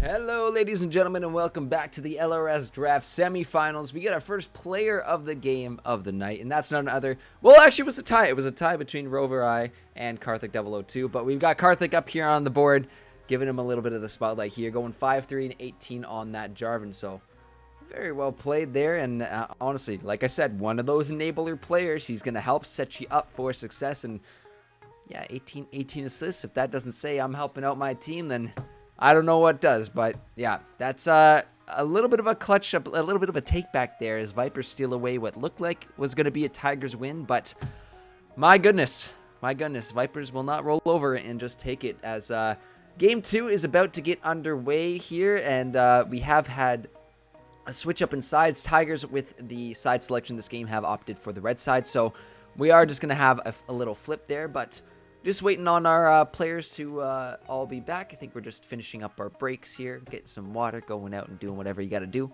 to Yep, get ready because for this game. because right now apparently I'm playing mid lane for the for the Tigers. I don't think they want me doing that. I might just drag them down. I'm kind of a Karthus Malzahar 2 trick, so. All right, if you're mid laning, I will be the support for the Vipers this game, and then, I mean, we have Sheep here. He can cast, right? He's a play-by-play caster. The rap god himself. Row reversal. Everybody switch around here. I'll move over here so Sheep can move into his spot, and then I will hop back down into the spectator, into my natural habitat there in the spectator mode. But let's take a look at these. Oh, wait a minute, Coach Quintic playing now? Question mark. No, I think he's just moving so that way everybody else can move around here. I'm just kidding here, but it's about to be game number 2 going on between these two teams here, Vipers versus Tigers, and that looked like it was going to be such a good game from the Tigers, and it was until the very end. 37 minutes in, they get caught out, and now's your chance, Griff, unless you're playing mid lane. There we go. there we go.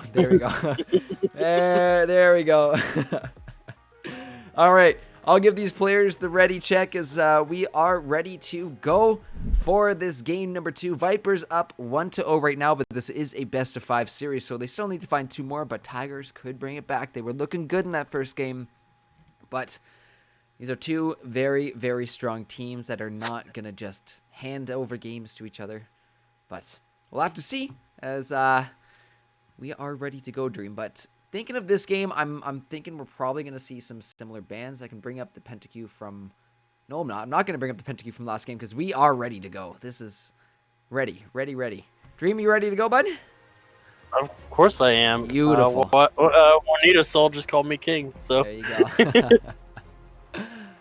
Beautiful. I'll be changing my name will be modified Again. once I win this split. We're going to win again. We're going to win yet again through our token system. But yeah, I'm expecting probably some similar bans. I mean, there is still the loss of ban from the Tigers, so that Teemo is going to be on the board. Well, off the board again. That is the ruling that has been made here for tonight. But I don't think the Rel is going to be let through, as that is definitely a strong pick for either side here. For both Dasic, I'm saying it right? Dasic. It's like a day. and Awesome Sheep. We've seen both of them with that out before. It's such a good support. You have a shield break. You have CC. You have shields. You have Aurelia stun. You have the magnetic storm. It's nuts. It's too much. I actually am curious if Viego is on PentaQ yet, because that can just be a very easy placeholder ban because it's banned in Legends right now. So That's true. if a team were wanting to run maybe a Teemo or an Asol or an Ivern, we could just get rid of use the Viego as the placeholder ban if it is in PentaQ. Obviously, if it's not, then Yep, and I'm hoping I've got the right link here, because... There we go. No, I do. We see some movement. Excellent. Good. There's been that time where I get a link, and then sometimes it's a little too long, and there's a new link out there. I'm like, weird, draft hasn't started yet, and the draft's already done. But no, we're just getting the ready up here. So draft now officially starting off. Vipers with the first bans here, and curious to see, because now Tigers being on that red side might have to give up that Seraphine ban, which along with the loss of ban is kind of two bans that are taken away from them being on the red side. Yeah, and they have to be very, very careful what they decide to go for here. There was a lot of bright spots from the Vipers that are worth banning. It is going to be the Seraphine as the first ban here. Very obvious. No skin off anybody's teeth. That champion just needs to go. She's got to go. Yeah, she's too good. Too good. But other powerful B1 picks. I'm surprised that the Hecarim was banned away. The Vipers might be able to pick that up, but it's just being denied here from Ronan, because he is a very good Hecarim player. They just don't want to allow that through. Just taking a peek back to game 1. Yeah, Hecarim was banned away from him again. So I don't think we're going to be able to see that this game, as Tigers have to consider now, do we ban away that rel, because we're not going to get that third ban, that it's going to be the loss of ban. Vipers could just B1 the rel if it's not banned away, but they go for the Skarner, and that rel will be up on the board. So this is definitely a little tricky here, because I would think if I'm the Vipers, we're just going to go ahead and B1 that. Yeah, this should be the placeholder ban here, should be the Teemo. Yes.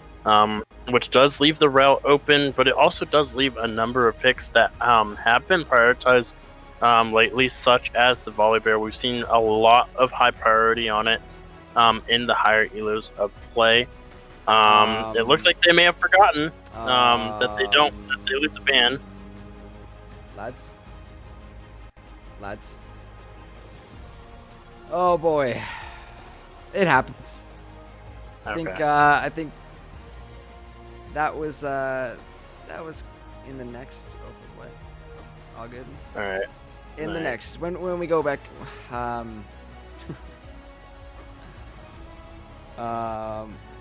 okay, they said they'll pick Teemo if they want rel. Okay. But it is going to be the first pick Jinx here as the blind B1. Jinx did serve pretty well in the first game. I still have you here, Gerv. Yeah, and I'm just okay. reading. I'm just reading here. They'll just pick Teemo if they want rel, so we'll just go for that. So in that placeholder, it's a Teemo ban away, which is a placeholder. And if you see a Teemo pop up on the board, it is not a Teemo, it's a rel. So,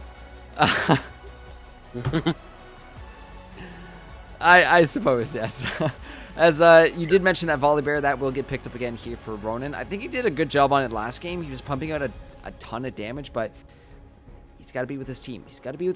While it is a very strong champion, you got to be synergizing together, walking around together, especially when you get into that late game where Volibear, the tankiness is not really as prevalent in in that early game as we saw.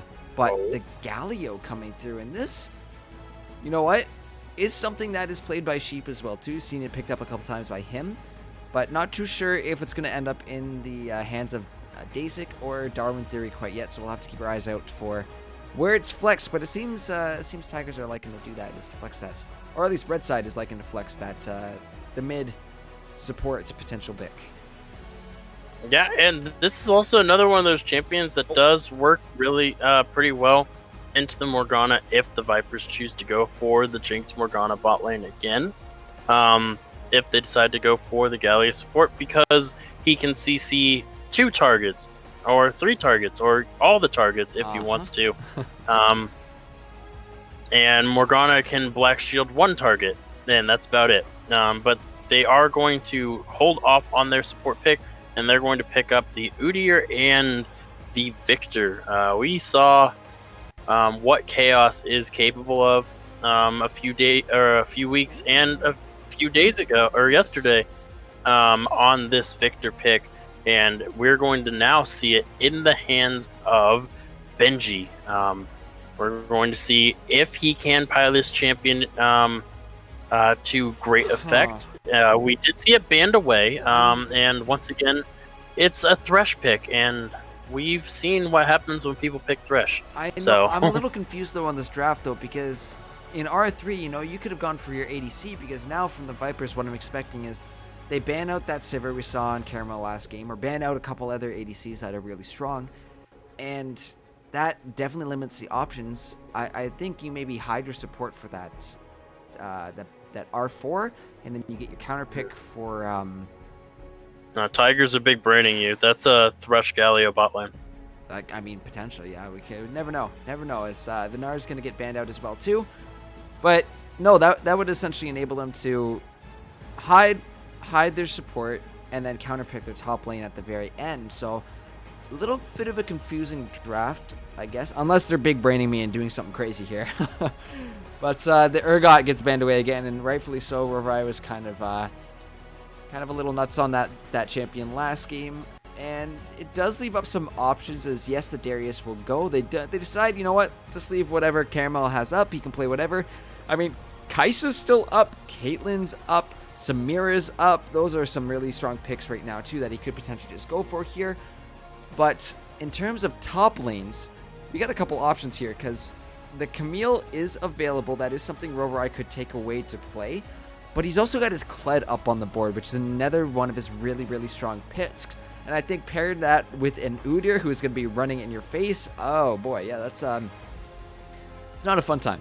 Not a fun time. But I'm curious to see what these top lane picks are going to be, as Tigers are hiding their counter for Casey Cools.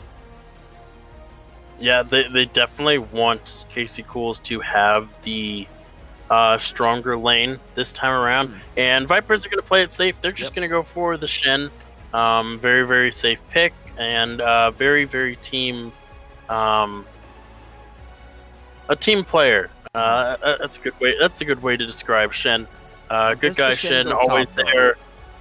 Does it actually go top, or is that going to be a support Shen? Because I'm curious to see, because it seems like the Vipers are thinking as well too, whether or not do we put something else for Rorai, or do we? I think you mentioned it perfectly. It's a definitely safe pick, not knowing what that top lane is going to be from the Tigers here. But oh yeah, it is Shen support. It is Shen support. Wait, no. Sheep also plays set support. So we'll have to see which one of these top laners ends up being flexed as a support, because both can be either. But that adds a lot of beef to the Vipers team right there. Yeah, a lot of beef and a lot of shields. Rel was let through this entire game, and my favorite thing to do as a Rel when I'm playing against a Set is pressing Q, as Set has that giant shield, watching it disappear, and before his haymaker goes off, he dies. Yes, but okay. Okay. Casey Cool is gonna be piloting, most likely, because I can't see the Galio going up top. Casey Cool is piloting the Akali. That's gonna be spicy, I gotta say. I don't know how that's gonna fare into Shen/Set, whoever ends up being in that top lane there, but that is... I actually did have expect the Camille to come out for the side of Tigers, honestly. But it looks like we are going to see the Akali. I'm not entirely sure how this pick is going to go. She doesn't really have that many targets to jump onto, really just the Jinx and the Victor. The other three are a bit too tanky for her, at least in the later stages of the game. But then again, if she jumps onto the Victor and the Akali, they pretty much die instantly in those late stages. So once again, it is going to be entirely on Casey Cool's shoulders for this late game. He has to be there for these fights. he's not playing a champion that is known for their split pushing this time around. Kinnan wasn't either, though he can do it pretty well, but Kali definitely is not one of those champions that is known for split pushing. And Tigers have built a composition to make sure that the Sivir and the Akali can't die ever.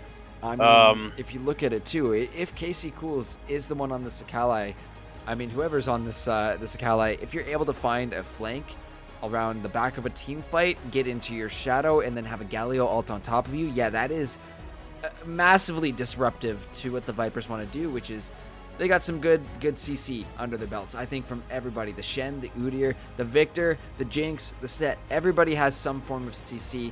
It will be that Set going up top for Rover Eye, so gonna have to just switch those around unless they are gonna be trading less with a minute left there. I think that's the cutoff time, but we'll have to keep our eyes on where these two champions are being piloted, as yes, it will be the Akali top for KC Cools, and oh boy, Dream, this is gonna be another spicy one, isn't it? Aren't they always? Yes. Yes, they are, but I thought I would get to finish this night at a reasonable time and go and watch Godzilla versus Kong with my husband.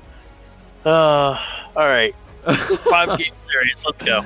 I'm thinking it might be somewhere in that neighborhood tonight, because it's it might be a me diff, because for some reason whenever I'm doing LRS we tend to go to game 5s. It has been like that for now a couple splits, but it's so it's your fault. It's my fault. It's always my fault, James. That's yep.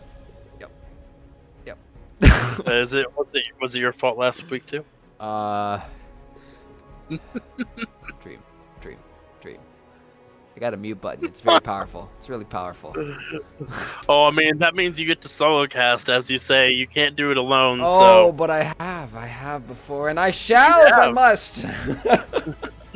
Could you imagine though, just getting into a fight with your co-caster on stream? That would just be disgraceful.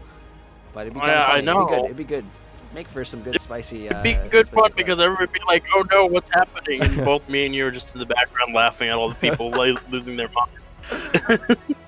Well, with that though, predictions are open up, so you can go ahead and give your tokens on over to Dream. But those are open now. Just use command play. I didn't even vote last time. Oh, you didn't? Okay, surprising enough. But I see a couple of you in there, little eager beavers there. But it is open now, so you can go ahead and put down those tokens on who you think is going to win this game number 2. But Dream, initial thoughts, no team names, no team or player names, no logos, no nothing.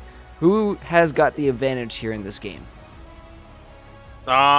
Team 1, Vipers. 100%. Their composition is fluid. It has more ways to win the game.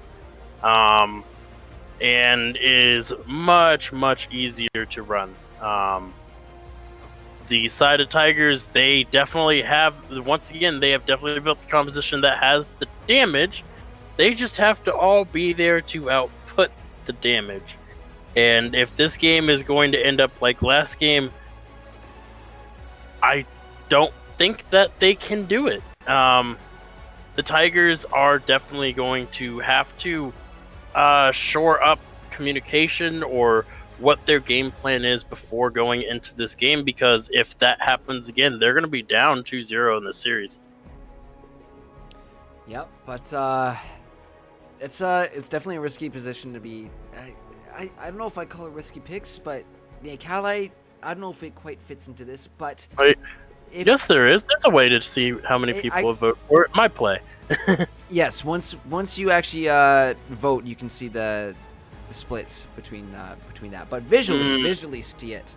It's when we switch over to the channel points next split. I don't know what it's gonna look like yet, but you can actually see it. You can actually see the actual votes going on in real time. So I'm excited to see how that looks and how that turns out next split. But I'm looking at these. I might side with you on this one, Dream, in that fluidity you were talking about with this comp. I think if you're the Tigers right now, your main goal is to just set KC Cools loose on this Jinx, because that is not going to be an easy lane to deal with the set, with the CC, with his shields, but we've seen KC Cools kind of go nuts a couple times in those top lanes, so it really comes down to how that Akali is being played, and I think in the hands of someone like KC Cools, it's going to be looking pretty good. But in this 5v5 matchup, I think there's a lot of answers to stop it, to slow it down, to even just put a stop to it right in its tracks, to prevent KC Cools to getting to Juanito Sol. So it's not going to be an easy game for the Tigers, I think, this time. They are really going to have to be trying their best in this one, trying to find some picks, maybe some dives once that Galio gets 6, but yeah, not looking like the easiest, because there's a lot of good stuff over on the Vipers. So we'll have to see how this one goes, Dream. But 30 seconds until we load on to the Rift. Well, 30 seconds until we go to break and then load on to the Rift. But this is this is do or die for these two teams. This is the best of 5 that decides who's going to finals next week, who is going to be ending their playoff and their season tonight. But we will have to see how this all unfolds as we are hopping into game 2 in just a few short moments, guys. Make sure to keep getting those predictions in, and don't forget about registration, which is now open for next split. I just popped the command there into the chat there. You should be able to see the link popping up soon. But we will see you back here in a few short moments. Don't go anywhere, because you're not going to want to miss this.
Gentlemen, and welcome back to the LRS Draft semifinals. We're hopping into game number 2 of this best of 5, and I'll give you stragglers a couple more seconds to get those predictions in, but I don't know if we're going to be seeing as quite of a spicy level 1 as we did last game, as the 5 points are coming we on might from both see sides. something spicy. Maybe. Jinx is going to be starting on the map with no items. Yes, that is Juanito Sol! Buddy, listen to our pleas. He's 3 minutes behind us, but I'm hoping he realizes his mistakes. Oh buddy, you're better than this. This is I mean, if Tigers wanted to, if he goes to lane without items, it's doomed for the spot lane. I'm gonna lose my marbles if that happens, because this is not. Minions have spawned. He still doesn't know. Oh no, Juanito Sol, what have you done? I can't believe this. I sound like one of those casters from the old days. I cannot believe he has started with no items. He's gonna realize once he starts leashing this red that, I'm not hitting as hard as I thought I would. Unless it's something big brain and he's thinking that he's gonna go back and buy like a BF sword in a spirit pack or a quiver. Yeah, this is hilarious. What the hell? I honestly, I have no words. One of your soul, you should know better. Yeah, I'm at a loss, Stream. I'm at a loss, buddy. I kind of want to take a picture of it, but like I feel like It's on stream. It's on stream. Everybody can see at home. I'm surprised Twitch is not lighting it up. Flaming poor Juanito for this because this is, yeah, you already see the wave being pushed in. Gonna have the level 2 advantage. The flays coming through. All I need to look for is Juanito's soul. He doesn't have any items. Go for Juanito's, like, I don't know if it's a visual bug for us, but like, he doesn't have any items for us. He might have items for himself, but he No, he doesn't. He doesn't. No, I'm flipping him around on the sword card, and I can see the overlap there. He has no items. That is... Okay, so it is not a visual bug. He actually has no items right now. I am so lost. Dream on this one, but the hook will come through. Death Sentence lands. G-Disic not going to follow it up as it is still a little risky going in onto that one, but really isn't. You know, I say it really isn't that risky. I think they just need to hit their tab and realize what Juanito Soul has done, as we will continue to flame him until he buys his first item. I 100% agree. I'm pretty sure he'll realize it the moment he gets back, as we got a fight in the top lane here. Rover going head to head with Ronan right now. Karthik has shown up as well. The Kali going to be rotating around too. There's Shuriken is able to find it. He's in his cloud right now in the shroud, as that's going to be the double taunt usable too. But Benji has joined the fight.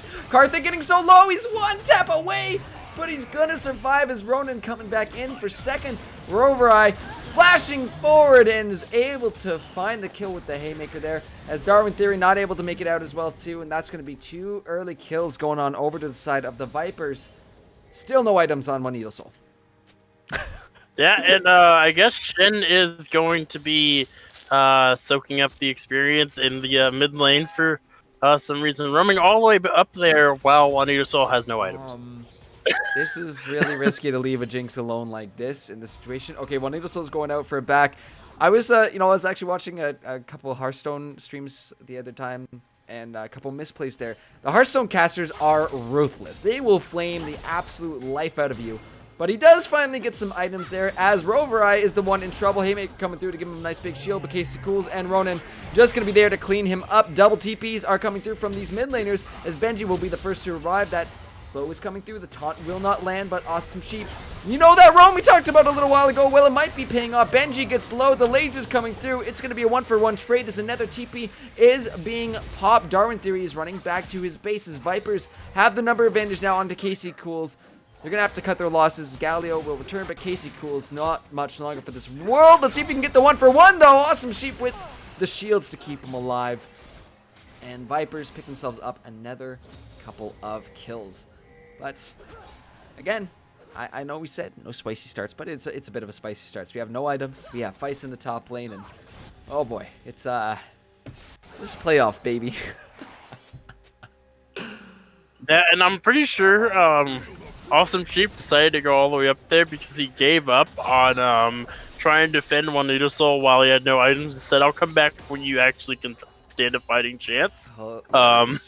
Hilarious. And he does come back with 2 longswords and boots. I thought he might have been doing some sort of cheese BF sword strat there, but only goes back with 1100 gold, so that definitely was not the case. As we do see, it is going to be 3 people in this bot lane. A bit of a party as Ronan going ahead and taking this dragon for free, as it might not be that for free. He's going to get stunned up by Benji there. Karthik has shown up to fight, but in comes Darwin Theory with the double stun. There's the lantern over the wall. The hook as well will land, and the flay back in the wall allows Tigers to clean up this fight. Nicely done by Dasic to rotate around here, as Casey Cool's looking to go back in with Rorai, but that Conqueror is all nice and stacked up here for the set. He's just going to punch away. Oh, God. Oh, my God. That's just another kill. Solo one. this time for Rover Eye up in the top side of the map. 5-3 for the Vipers, and that gold lead just about to hit that 1K difference here for the Vipers. So they've started out quite nicely, but it's also nice that the Tigers were able to secure that early Cloud for free, as we're going to see an Infernal up on the map in 4 minutes here, Dream. So we might not have a boring one, but we also might have a boring one. So, as Juanito Soul is not having fun, that went to Narnia, so don't need to worry about that one. Nope, but I mean, Caramel has some nice gold to back on right now, so they're just kind of. I feel like this game has made me want to take inspiration from these Hearthstone casters you were talking about, because it just started out so screwy. Oh, you know, like we said back on multiple podcasts, multiple nights we've been on stream before, anything can happen in playoffs. I didn't think this was in that area, but I mean, you know, it does fall under the umbrella of anything. And we are going to have a little bit of a lull here in the game, as everyone's just kind of taking it easy right now, not making too many aggressive plays, but I've got to keep an eye on where this priority goes to, especially around the Dragon, because we saw Tigers were able to get the Soul last game pretty convincingly. Like, they had decent control around those pits every single time, but we'll see if that makes an impact this game, as we're probably going to be getting a, let's see, Cloud into Infernal. I want to say Ocean maybe, but could be that mountain as well. Dream, we'll have to consult the chart. I don't trust my chart anymore. I've been wrong. Right, as of late. I think the chart needs to be remade. So I'm going to go with your gut and say that it is going to be the Ocean Soul. We haven't had an Ocean Soul in quite some time. It's usually been clouds and mountains every time we've casted lately. Yeah. Every time I've casted lately. God knows I've casted a lot of games. Oh, you have been a machine this split. But I want to bring up one important thing that doesn't tend to get talked about often with those Ocean Souls, is the change up to the terrain that happens with all the extra bushes that come up. I mean, vision plays such a key role already in this game, to have extra hiding places, especially around these key objectives. They can be abused quite easily if you do not have every single one of your teammates coming back to this game with a control ward in their inventory. So vision is going to play such a key role in this game, especially if the fact that it turns out to be an Ocean Dragon's game. So we'll have to see. Yeah. Casey Cools is not having fun in this lane anymore. Merc Treads are finished for Rover as bot lane's in so much trouble. Dicek's just going to get jumped on immediately. And no Lantern. Well, the Lantern was there, but not enough in time as he's taken out. But Rogeruna going in with the Stormbringer. He finds one. In comes Darwin with the Hero's entrance, as he will get caught up in that Victor cage, but it's a kill going on over. It's actually 2-for-1 in favor of the Tigers after that trade. They're not quite done yet. That taunt's going to come out a little early, but Darwin 3 managing to step around those Jinx traps as he's looking to go back in. These members of Vipers are quite low, but Caramel does not want to give up quite yet. He's pumping out some damage. That's the flash from Real Soul. Gets just tapped in the little tail end there by that Boomerang Blade, but he's been pushed completely off his tower. Caramel picks up one. He picks up two. Actually, no, that one goes on over to Darwin Theory, but the Boomerang Blade helped quite a bit there. And Vipers now turning this kill lead and the goal lead back around in their favor, as we do have a Dragon spawning in 30 seconds. But Karthik has shown up. However, it's not the place you want to be. The flay will be a little short, but Ronan on the chase right now. They managed to force him off, and Tigers taking the advantage after that that trade. I believe that a very long extended trade there does end up being a 4-for-1. I do believe all 4 members that go down there from the side of Vipers do go down there with only the Thresh as the response.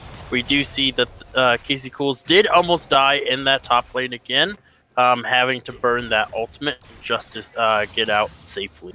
But overall, 4-for-1 trade for the team that was starting to lose a grip on this game. Got to feel pretty good about that, especially now that the Infernal Drake has spawned onto the map. With the 3-1 Volibear, your Udyr does not feel very trustworthy around these Drakes right now. No, you gotta be, if you're the Vipers, I think you might have to give up a couple of these. Unless, I mean, you have all the numbers around. There are both the TPs available for either side, so we could see some massive rotations coming on over to this Infernal Drake, but I think they're just gonna let this first one go. Sorry, the second one go, as, you know, Jinx does have the Super Mega Death Rocket, could just look for it, but that's gonna be Dasik landing the hook, landing the play, the box comes down, Juanito's soul is getting low, as the Spell Shield will be popped from Caramel, but one more auto will do it, as Awesome Sheep is next to go. 2 kills picked up here for the side of the Tigers. They grab themselves an Infernal Drake, and my gut was right, Dream. It is going to be an Ocean Soul this game, so better be playing that vision game, whatever side you're on, whoever has that advantage. You can't be checking brushes this time. You can't be face checking. You don't have that Morgana Black Shield. That's going to be a lot more risky, as Darwin Theory actually going to get caught up in that cage. The Chaos Storm is going to come out as Karthik has joined from... Nope, he backs off. He's just going to leave. Darwin Theory taking a lot of damage here. They're coming back through for a taunt. Karthik is shown up as well too. Ronan is here as well too. But Dasik, flash, Death Sentence as well. He's not going to be able to take that, as this cage is going to stop him. But Stand United coming through from Sheep. That's going to be a massive taunt. The blast going to take him on over, and Ronan will fall. Juanito Soul's doing some decent damage to the backside here. Thresh with one last flay, but Dasik is in so much trouble. He's just surrounded, and oh no, this is so sad. Hopefully he gets to execute here, but Caramel will fall. He's got nowhere to go. Completely cut off. So 3 members fall on the side of Tigers. Vipers pick up 2 kills from that. And they're going to get a little bit more control, hopefully, over their side of the jungle. As you can see the vision encroaching here from the Tigers. Yeah, 100% there. And I think the bright spot, if you're the side of Tigers, is it did give this Akali a little bit of time to try and catch up with the kills, or not the kills, but at least with gold here. Managed to get a plate there and get quite a bit of CS while the set is going to lose a bit. The Rift Herald is going to be used on the bot side, but... Oh, look at this damage coming out of Darwin Theory! The Aftershock is popped, but the shield from that Victor Q just going to be able to keep him alive. And yes, the Herald on the bot side will be taking out. A little bit of plate gold going on over to the side of the Vipers. As that gold is only 300, 200 away. It's not very much. This is still a very even game so far, but we are just about to hit that 14-minute mark as we see the TP coming through from Benji to get back to his mid lane, and gonna have to hold our breaths until this next dragon comes up, I believe, Dream. Yeah, and you got everybody better start buying those Grievous Wounds, because a composition with the Ocean Soul is... Oh no, that is Darwin Theory. The showstopper coming through. The Haymaker to bring him back, and just eviscerates the poor Galio off the map. Oh my goodness. That is going to be another kill picked up here for the Vipers. Darwin able to clean up that. Now 4-2-2 on that Victor. Looking pretty damn good so far. Yeah, definitely the Victor is going to feel pretty good, as Casey Cools is going to wait in the wings for Rovereye, as Rovereye is actually taking a lot of damage here. Doesn't have the ulti available. That will be the shield coming through. The perfect execution. Oh, going to be blocked up, I think, but that last tail end of it is unfortunately not able to quite find that one. Not quite fully itemized yet, so we're not going to see those big one taps coming through from the Akali. Ronan is on the spot side, but Casey Cools is in so much trouble. The Chilling Smite comes on now. Karthik is up here, blocked off by the Victor Cage. You got nowhere to go. He's stuck in the Shroud for now, but he's going to get spotted out and picked off. Benji now on a killing spree, as on the other side of the map, Tigers decided to go ahead and push their advantage down there, pick up the tier 1 turret, and might continue their push here, but there's going to be numbers to respond from Vipers very soon. Yeah, they are going to have to reset to send a larger force there. And at the same time, the mid lane was being pressured quite hard. It is still being pressured. There is a lot of people, and Victor might be in danger of a dive. Look at that, they're just setting it up, they're waiting. Death Sentence will land. Hero's Entrance is going to be coming through as well too.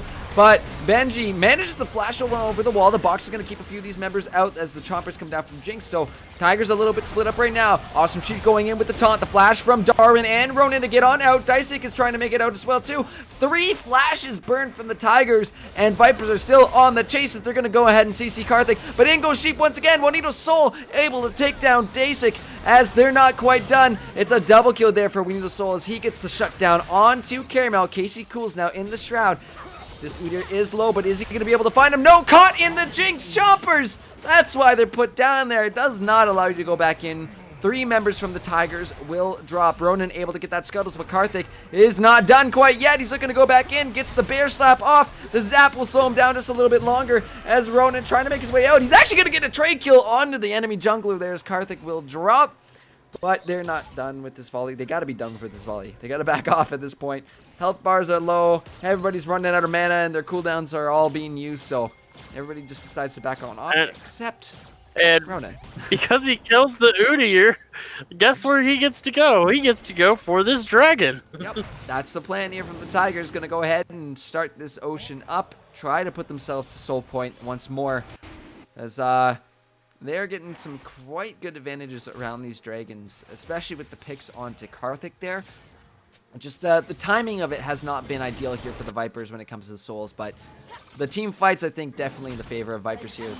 Oh boy, that's a death sentence coming down. That's going to be the play as well too, but the showstopper on out as Casey Cool's looking to go back in, but that's a massive shield being used. Big taunt coming from Darwin Theory as Awesome Sheep going to dash on over the wall to safety. Death sentence will land once more. Stonebringer coming through. Rover Eye gets low, and he is taken out, but Darwin Theory dropping at the same time.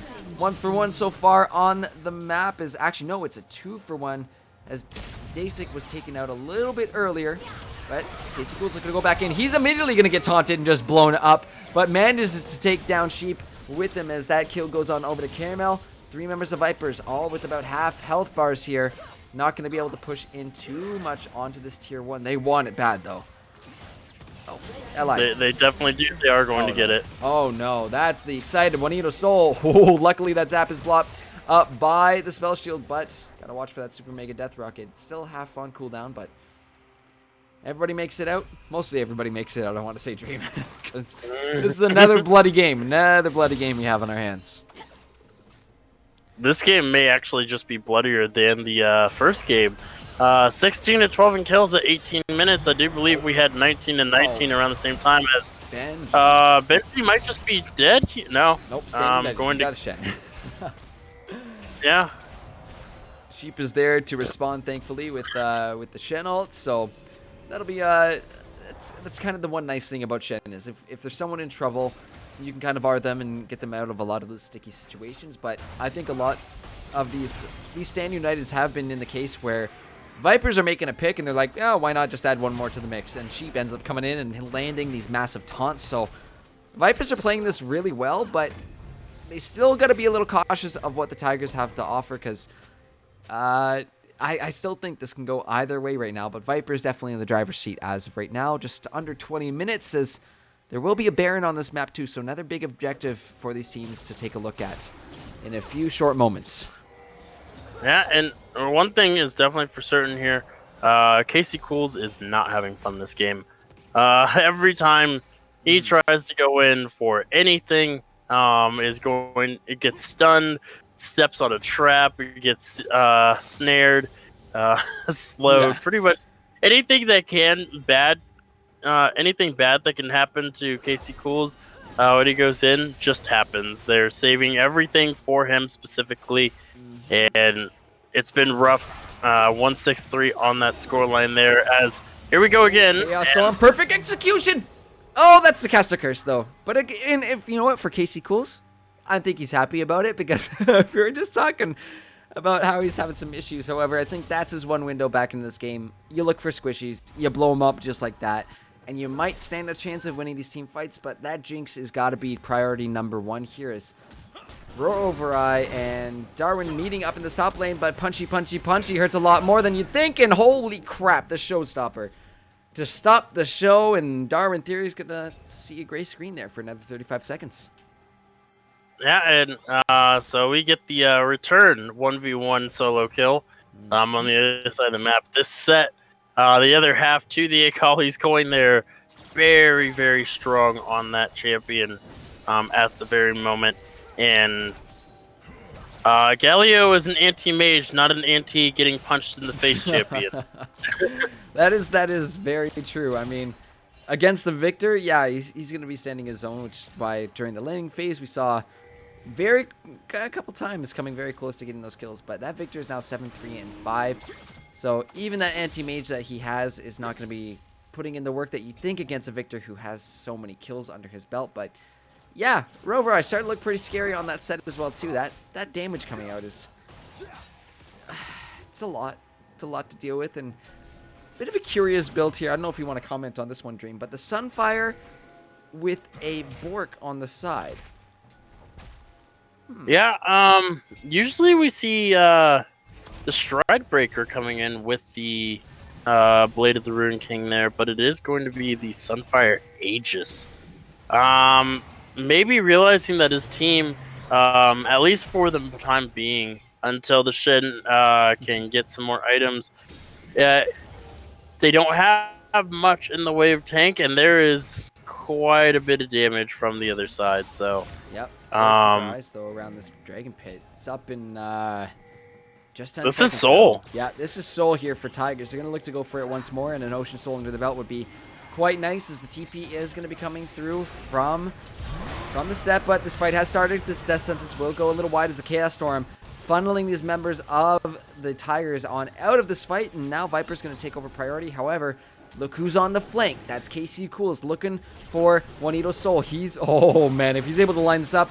But Tigers need to make a move right now. Showstopper coming through, as in goes the Stormbringer from Ronan. He's in this pit as the hero's entrance is coming through, but it will be secured by the side of Vipers, as now Rovereye jumping all over the back line here, as it will be able to take down the Thresh. Stand United being used as well too, and Vipers just winning this fight as Casey Cools actually goes back in, able to get the shutdown there onto the Jinx, looking for Awesome Sheep as well too. But now the numbers are coming back as well. So far it was a 2 for 4 overall, with the side favorites going over to the Vipers there. But oh, just when you thought they were going to be able to find an edge back in there, that was almost a nice little wraparound there by KC Cools. But the Vipers able to secure that dragon, deny the soul from the Tigers, and win yet another team fight, and add a tower to their wallets. Why not? Why not? They are sitting very nice and very comfortable right now at this point in time. Yeah, they are definitely going to be very happy with that. Stopping that Dragon Soul stacking for at least another 5 minutes. We've seen what happens when an Ocean Soul gets into possession of a team. It can change the face of an entire game, much like the Infernal Soul. And there is definitely not much in the way of healing cuts, so they need to be very careful as, yeah, he's going to run away. No, maybe he's going to fight this. Overall, needs to be a little bit careful there. A lot of damage, but the On the Hunt was used just to get out of the range of, I believe it's the Haymaker? No, Facebreaker? Facebreaker. The Facebreaker, yeah. So it was, yeah, use just the amount of respect that they're handing over to the Vipers right now. I think in cases like that, yeah, you got to respect that damage that set can pump out, but these team fights have been a little shaky for the Tigers. I mean, I think it's just more the Vipers playing it well, just really doing well to use those AoE abilities to keep them off, as you saw in that last Dragon fight. They were just all forced behind that choke point, and Vipers were really easily able to get priority over that last Dragon.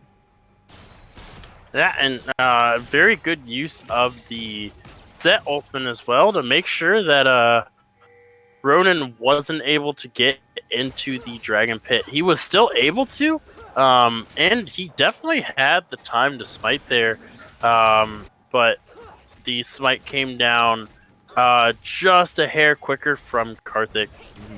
Unfortunately, he was in the pit as the dragon died, and we see that Caramel says that all buffs are mine, not just the red one, as he takes the blue buff as well.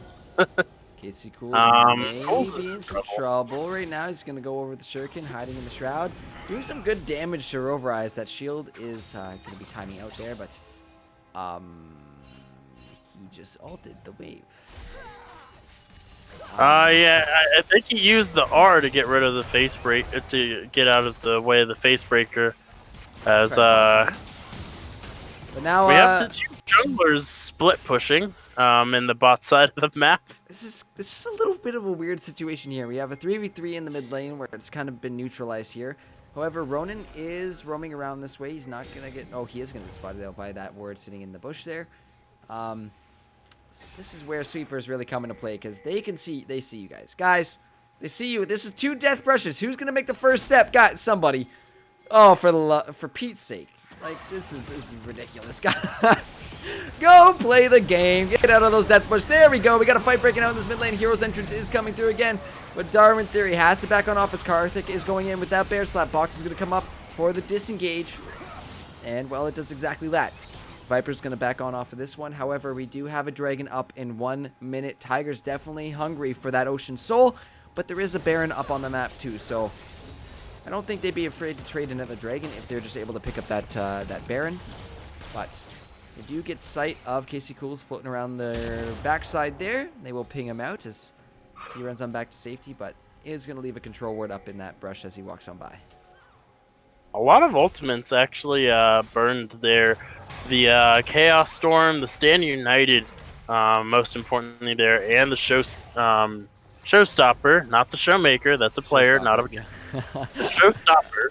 The Showstopper was used there, but on the other side, we have the Stormbringer, we have Heroic Entrance on the Hunt, and the Box all being used just to make sure that fight didn't go sideways, and nobody dies.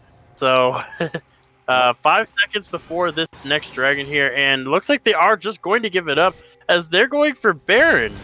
I don't know though. There's a lot of pings here, and they didn't quite start it up right away. And we'll see that Karthik's going to go ahead and solo this Ocean while the rest of the team is just going to run up here. And we might actually get a big fight here potentially. But it's a number advantage for Vipers as Casey Cool's looking to go in onto Benji, though. He's running away quite fast as Roverai goes in with the Showstopper, and that's a perfect execution on the backside, but not quite able to execute that one. Roverai still in there, but a big shield on him as this Baron is doing most of the work here as Roverai finishes him off. Stormbringer to take him on back to safety, but Tigers are in a terrible spot right now to fight. The rest of the Vipers just jump on in. Darwin is going to be next to go. Dazik takes the blast going on over to safety. Krugs are going to stop that zap from hitting him, but they lose 3 members here. They lose a dragon, and they're about to lose the Baron as well, too. This is looking all Vipers right now. Yeah, and I mentioned this before the game started, that the team fight capabilities of the Vipers was so easy to execute. It's a very simple front-to-back team composition. You have Roverai to go in. You follow it up with the Udi or Bear Slaps. Follow it up by ulting either one of those with the Shen, and you let Benji and Juanita just all clean up with the Jinx and the Victor. There's no ulterior motive. There's no flanking. It's pretty straightforward. No, it's honestly. Oh, you see this though as Benji's actually getting jumped on. Perfect execution on quite a low cooldown right now. I believe it's only 60-second cooldown on that. But yeah, no, you couldn't have said it better, Dream. It is literally on paper. This is how we're playing this team comp, and the Vipers are executing it just as is. So you couldn't ask for anything better out of them, and we're seeing this takeover from the Vipers now up about, quick math, 7k gold at this point, and getting a couple dragons under the belt as well too. But just to add to that, they have 2 Ocean Drakes now. The Tigers only have 1. Yes, they have that Cloud. Yes, they have that Infernal. But the double Ocean Drakes is going to be doing fantastic for healing, especially when you look over to the side of the Vipers and see 2 Conquerors there as well, too. Yeah, they're going to be enjoying those Oceans for themselves. Yeah, and we are starting to see that the side of the Tigers are starting to realize that this game is going to be for the long haul, if not going to be over very, very soon. So we're starting to see the anti-heal items starting to come out, at least from the Akali there. The Oblivion Orb has been picked up. But Little Soul walks right up into the face of the Tigers, and you can't do that. You cannot do that as a Jinx. You know you're going to get punished. Oh, Dysik. Dazik, sorry. Almost wiped out by that Chaos Storm, but yeah, that's not the place you want to be as your main damage and the squishiest member on your team, as will be Roverai as the next target here. Ronan going on in with the Stormbringers. Hero's Entrance is coming through. Showstopper will not be able to take one out, but 3 members now from the Tigers on the chase. They're going to look to just clobber away this the set, as the Shen's coming in with the Stand United. He's going to try for the triple taunt here. Roverai staying alive and able to take out Ronan there, as in comes Karthik as well too. Vipers just turning these fights around one after another. Roverai with the double kill there, and honestly, that fight was just turned around by Sheep, but it's not quite done yet, as Karthik's just going to stand on top of the lantern. Does not matter, he's able to find just a little sliver of that, and able to make it out alive, but this is looking very, very rough for the Tigers here, as Vipers pushing in on this tier 2, and just took the tier 2 in the mid lane. They don't have enough anti-heal, and look at, as we got another fight here in the top. Super Mega Death Rocket came through as well too. That hook onto Sheep does bring him into turret range to take a shot, but Vipers are here for one thing. They're able to take that tier 2 top tower and back on off with their wallets feeling a lot heavier after that last one. Up about 9k gold here at 32 minutes. Yeah. And Roverai's 2 to 3 levels pretty much above everybody else. The level difference between him and Jadazik there is 5. So there is no chance you are killing him unless you have hard CC and Sivers there, because Sivir is the only one that will do real damage with the Infinity Edge and Lord Dominic's completed. Also has the Executioner's Calling as the next item, but nobody else does damage. We saw Roverai was healing more than he was taking damage, and he was on a sliver of HP in that last fight, as the third in Ocean Dragon is going to be available for the side of Vipers. This is still Soul. 32 minutes in after they got the first 3, they haven't been able to get the second one yet. That was an almost really unfortunate situation there for Ronan, as he was almost cut out there. However, this Dragon is up in 4 seconds. Tiger's going to quickly grab themselves that tier 1 mid turret, open up the map a little bit for themselves, but Vipers do not like what they're seeing, so they're going to send 2 members on over to rotate. That hook is actually going to land on the Roverai, but Dazik does not want to take it the flay away, keeps him at bay, as Viper's going to go ahead and put themselves at Soul with now 3 Ocean Drakes under their belt. This is now a I don't know if I call it a 50-50 for Soul, but it is both teams on Soul point now, and Vipers have the turret advantage here, so they're going to continue their press onto these inhibitor turrets, looking to take out the mid inhibitor turret, as this thing just melts away. No one's here quite to answer, as this inhibitor is the next target, but Vipers need to be careful because Ronan is lurking right now. And every time they've tried to collapse on Roverai, they've ended up losing every single engagement. So you see they're a bit cautious trying to send multiple members over there to try and deal with him, as they are going to try and keep this inhibitor still alive. Yeah, they're doing a good job at it so far, but we do see ults across the board, with the exception of that On the Hunt is ready for Tigers, and everybody is good to go for the Vipers. So if Vipers are able to find one more big team fight, I wouldn't put it past them to just go ahead and end off for this. We are at almost 35 minutes into this game, so death timers are getting extremely long, and a quick ace is not going to be good for the Tigers if that happens. But there is another Drake on the board in 3.5 minutes. I don't know if we'll get to see Soul this game, but this Baron up in 15. I wouldn't doubt if we saw some prioritization going on over to that side for the Vipers right now. I wonder if the opposite is going to happen here. I wonder if the Tigers are going to win this game, like how the Vipers won the last game. There's going to be a single mistake made. It is just going to be the Tigers coming back, because this is how it looked last game. Yep. Tigers had absolute control in game 1. They Tigers had 2 inhibitors. They had Soul. They had 2 inhibitors down. They didn't have Baron, but they had 2 inhibitors down and they had Soul, and they lost. Yep, the chances of that happening, I would say, is very low, but oh my god, look how fast that Viper is moving. Ronan's trying to go in. Hero's Entrance to follow on up after that. And that's a fight going on the backside as well. on both sides. It's going to be going through. Stand United is being used, but Tigers are finding a couple members here. Rovereye is quite low. He's going to get taken down. Now it's a 3 versus 3 in the situation. Dasik is next to go, and Benji's just running him down along with these other members here. He's going to go golden as well too. But look at Caramel. He's dodging around these fights so damn clean. He uses the flash to get onto that as well too. Oh my goodness. Tigers actually turn around the fight there. Caramel just placing himself so nicely and not getting caught in these picks.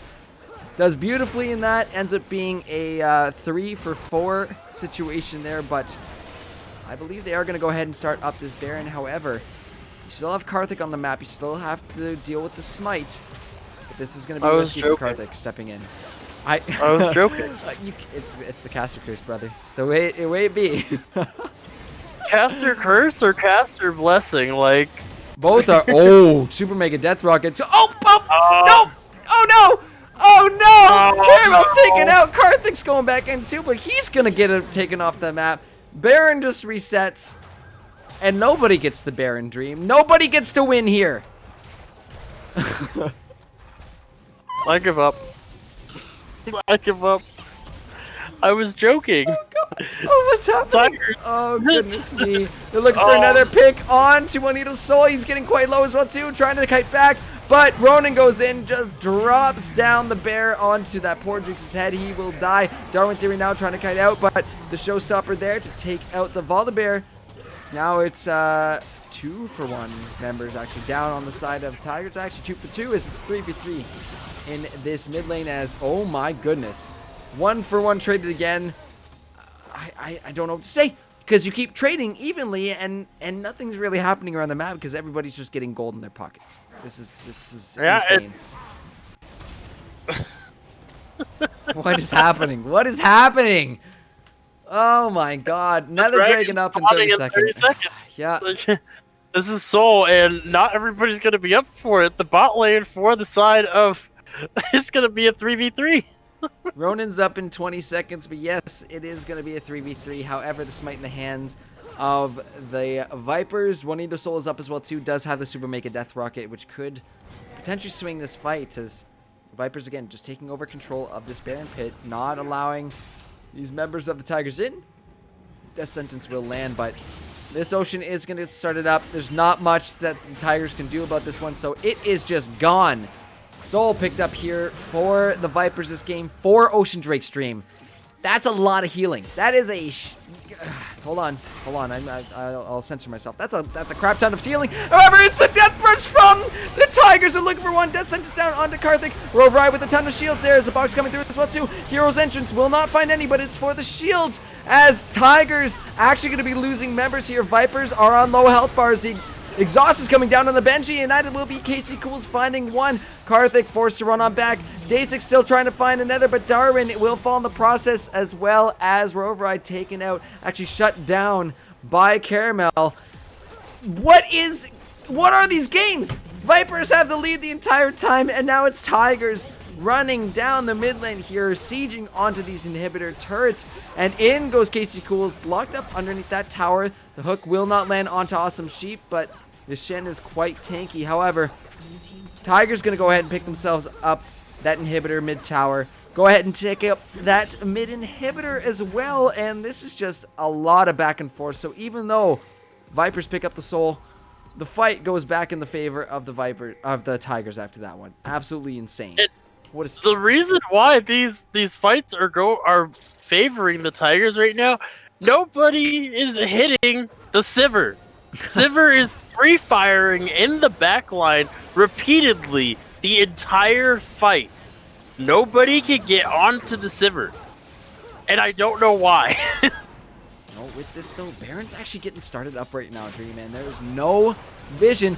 Oh my God! Oh my God! You don't need vision. You just need big brain predictions. As in goes Karthik with the Stand United on top of him. It will be Caramel trying to kite on back. The Blast Cone will take Awesome Sheep straight to that Sivir, but are they going to be able to find it?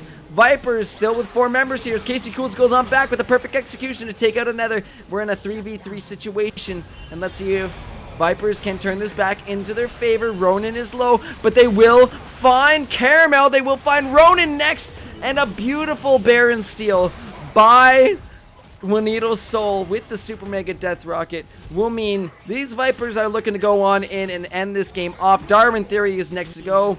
He gets just bopped in the face. These death timers are way too high. Holy crap. Dream, I thought Tigers were going to take it back, but the steal from Juanito's Soul, so disgusting. Oh my goodness, what a game. Vipers now going 2-0. They are on match point as they finish off this Nexus. Tigers need to find an answer for this next game, but Vipers, holy moly, Dream.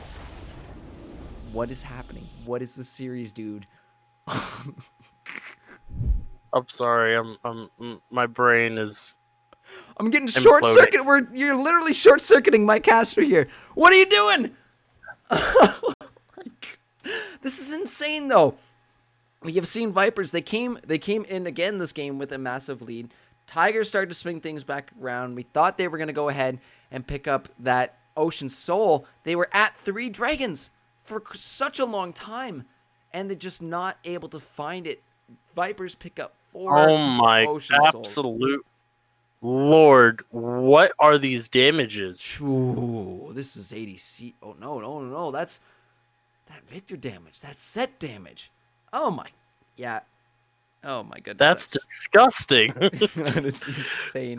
Like, these games have been so close, so much back and forth, but it's these massive team fights near the end of the game that just end up deciding the entire thing. Since, oh my gosh, it's tough to keep up with some of these fights. It's just everything. Guess who was the only one to vote for the Vipers? Was it you? It was you, wasn't it? Yeah. Of course. Yep. I did say at the beginning of the predictions, place your tokens on who you think so you can give your tokens to Dream, and I am now at 22,000. Good lord. Well, Dream's scooping up all your tokens, so you might have to reconsider on those on where those bets go, but Tigers still have a chance. Vipers are sitting at match point right now, though, and could look to just take the whole thing right here. So Tigers, there's no other way of putting it easy. They have to reverse sweep. They have to start their reverse sweep right now if they want to come back into this. But Vipers have been looking good. They have been closing out these games. Even though they're going late, when it comes down to it, they're the ones finding these fights and winning them. So we'll pop that player of the game pool. But Dream, we'll take a short break to just refocus here on what the hell is happening, and I need to go.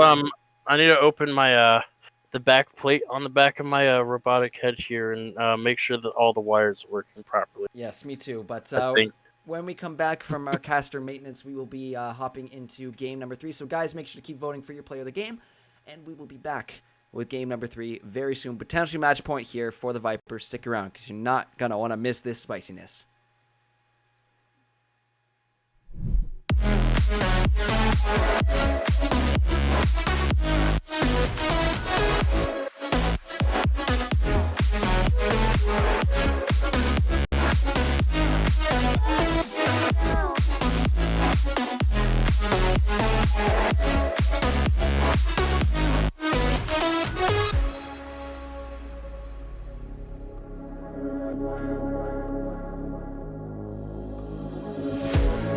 One spark of your lightning, blazing up through the darkest night.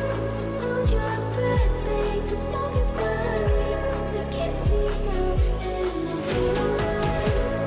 You know these flames ain't going out. This building is crumbling to the ground. Don't think that we can stop it now, 'cause baby, our love is gonna burn it down. You know these flames ain't going out. This building is crumbling to the ground. Don't think I wanna stop it now. Baby, our love is gonna burn it down. Burn it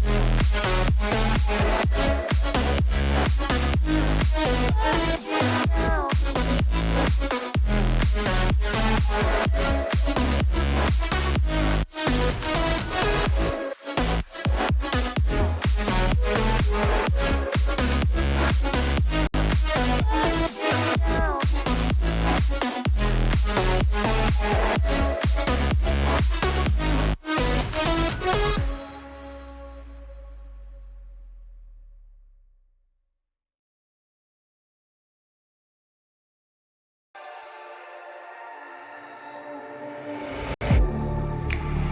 getting hype when I aim up.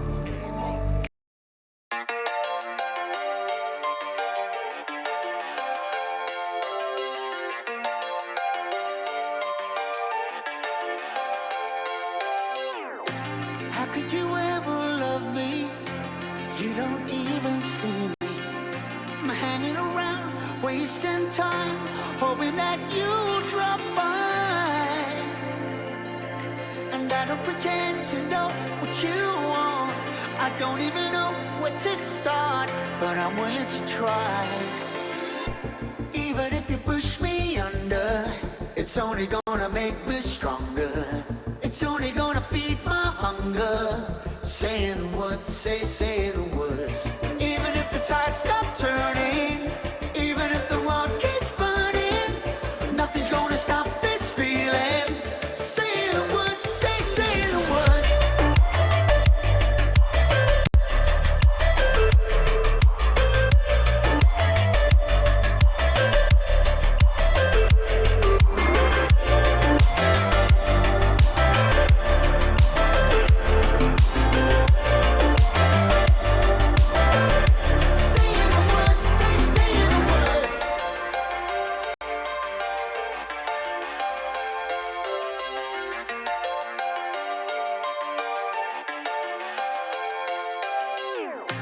Watching the flames burn higher, setting my world on fire.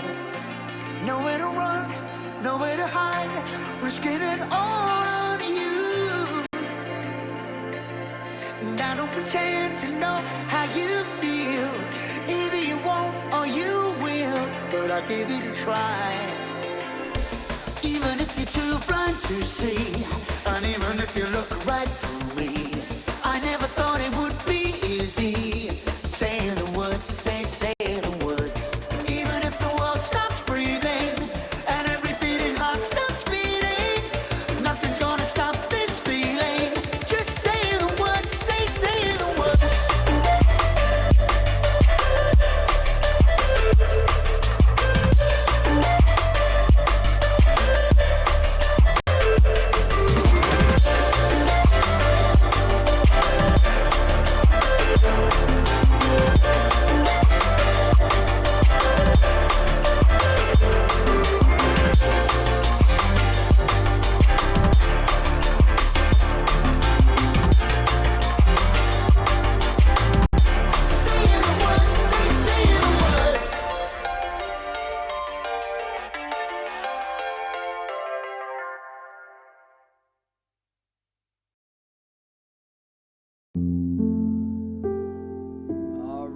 Alrighty. Let's pause that music. Welcome back, ladies and gentlemen, to the LRS Draft Semifinals. Vipers are currently up 2-0, and we have our second player of the game, which we had to flame poor Juanito Soul at the beginning of this game because the man forgot his damn items when starting it. So, sorry, buddy. We got to flame you a little bit. But he makes up for it with the beautiful Baron Steel with the Super Mega Death Rocket. So, congratulations to Juanito Soul on player of the game, going 6-8-16. But Dream, I was at a loss at the start of the game. I was too. No. We've been actually having a conversation here a little bit. He definitely did completely forget to buy items. Oops. It wasn't some sort of cheetah strat to buy a noon quiver on his first back or anything like that. No, he said he realized it after he finished leashing. Oh, my sides. I can't deal with this. Juanito Soul, you're too much, man. You're too much. But it is game number 3, and we are at match point right now, Dream. So Vipers could look to just take it right now. Tigers got to find a game, and they've been close. They've been close a couple of times now. But it gets to those late game moments where Vipers just win a massive team fight. They find some crazy turnaround and are able to take down the Tigers. So it has been a nuts series so far for us, and even though the scoreline does not reflect it, being 2-0, this has been mighty close in terms of what we have seen so far tonight. Yeah. Anybody coming into this match or coming into tonight thinking that it was going to be one-sided on either side? No, it has not been one-sided. It's been bloody. and crazy, and my brain hurts thinking about it.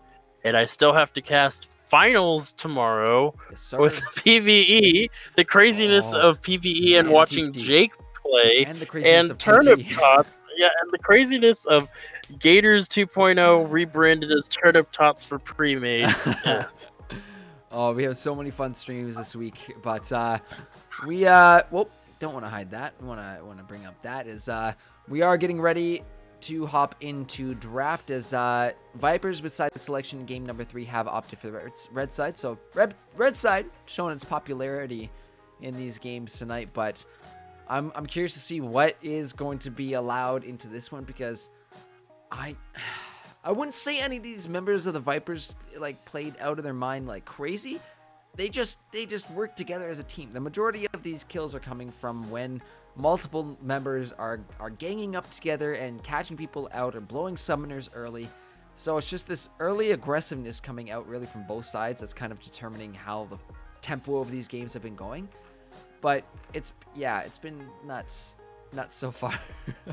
And the synergy from the side of Tigers, that's nothing to sneeze at either, because especially in that game 1, we saw just how much synergy they had pulling off those picks with the multiple people, and watching Volibear literally run across the map at light speed to catch somebody at the same time that the Twisted Fate ultimate's going. And like, you think you're by yourself, and then you see a bear charging at you, and you don't even have a chance to react to giving flash. He's already on top of you the moment you see him, and then you just see the cards appear on the ground, and you're just like, oh no, oh, I'm dead. Got it. I am toast. I am just screwed. Yeah, that's both of these teams have definitely showed an aptitude for their synergy working together. It's just Vipers have been the stronger team in the late game fights. I mean, that the last few minutes of that last game, I can't really count as late game synergetic team fighting, because half the teams were dead pretty much the last like 5 minutes of the game. Pretty much on repeat. They'd die, they'd respawn, they'd go out, they'd die, they go pretty much for the last 5 minutes of that game. So I think we're about ready to start up with this one, but yeah, it's been nuts, honestly. From the last couple fights we saw, it's just been everybody diving the backlines to try and eliminate the main damage first, but we'll have to see what happens in this game, what's allowed through, what isn't, because Volley has been in both games now and tends to be a bit of a madhouse, but that Udyr was putting in work as well too. But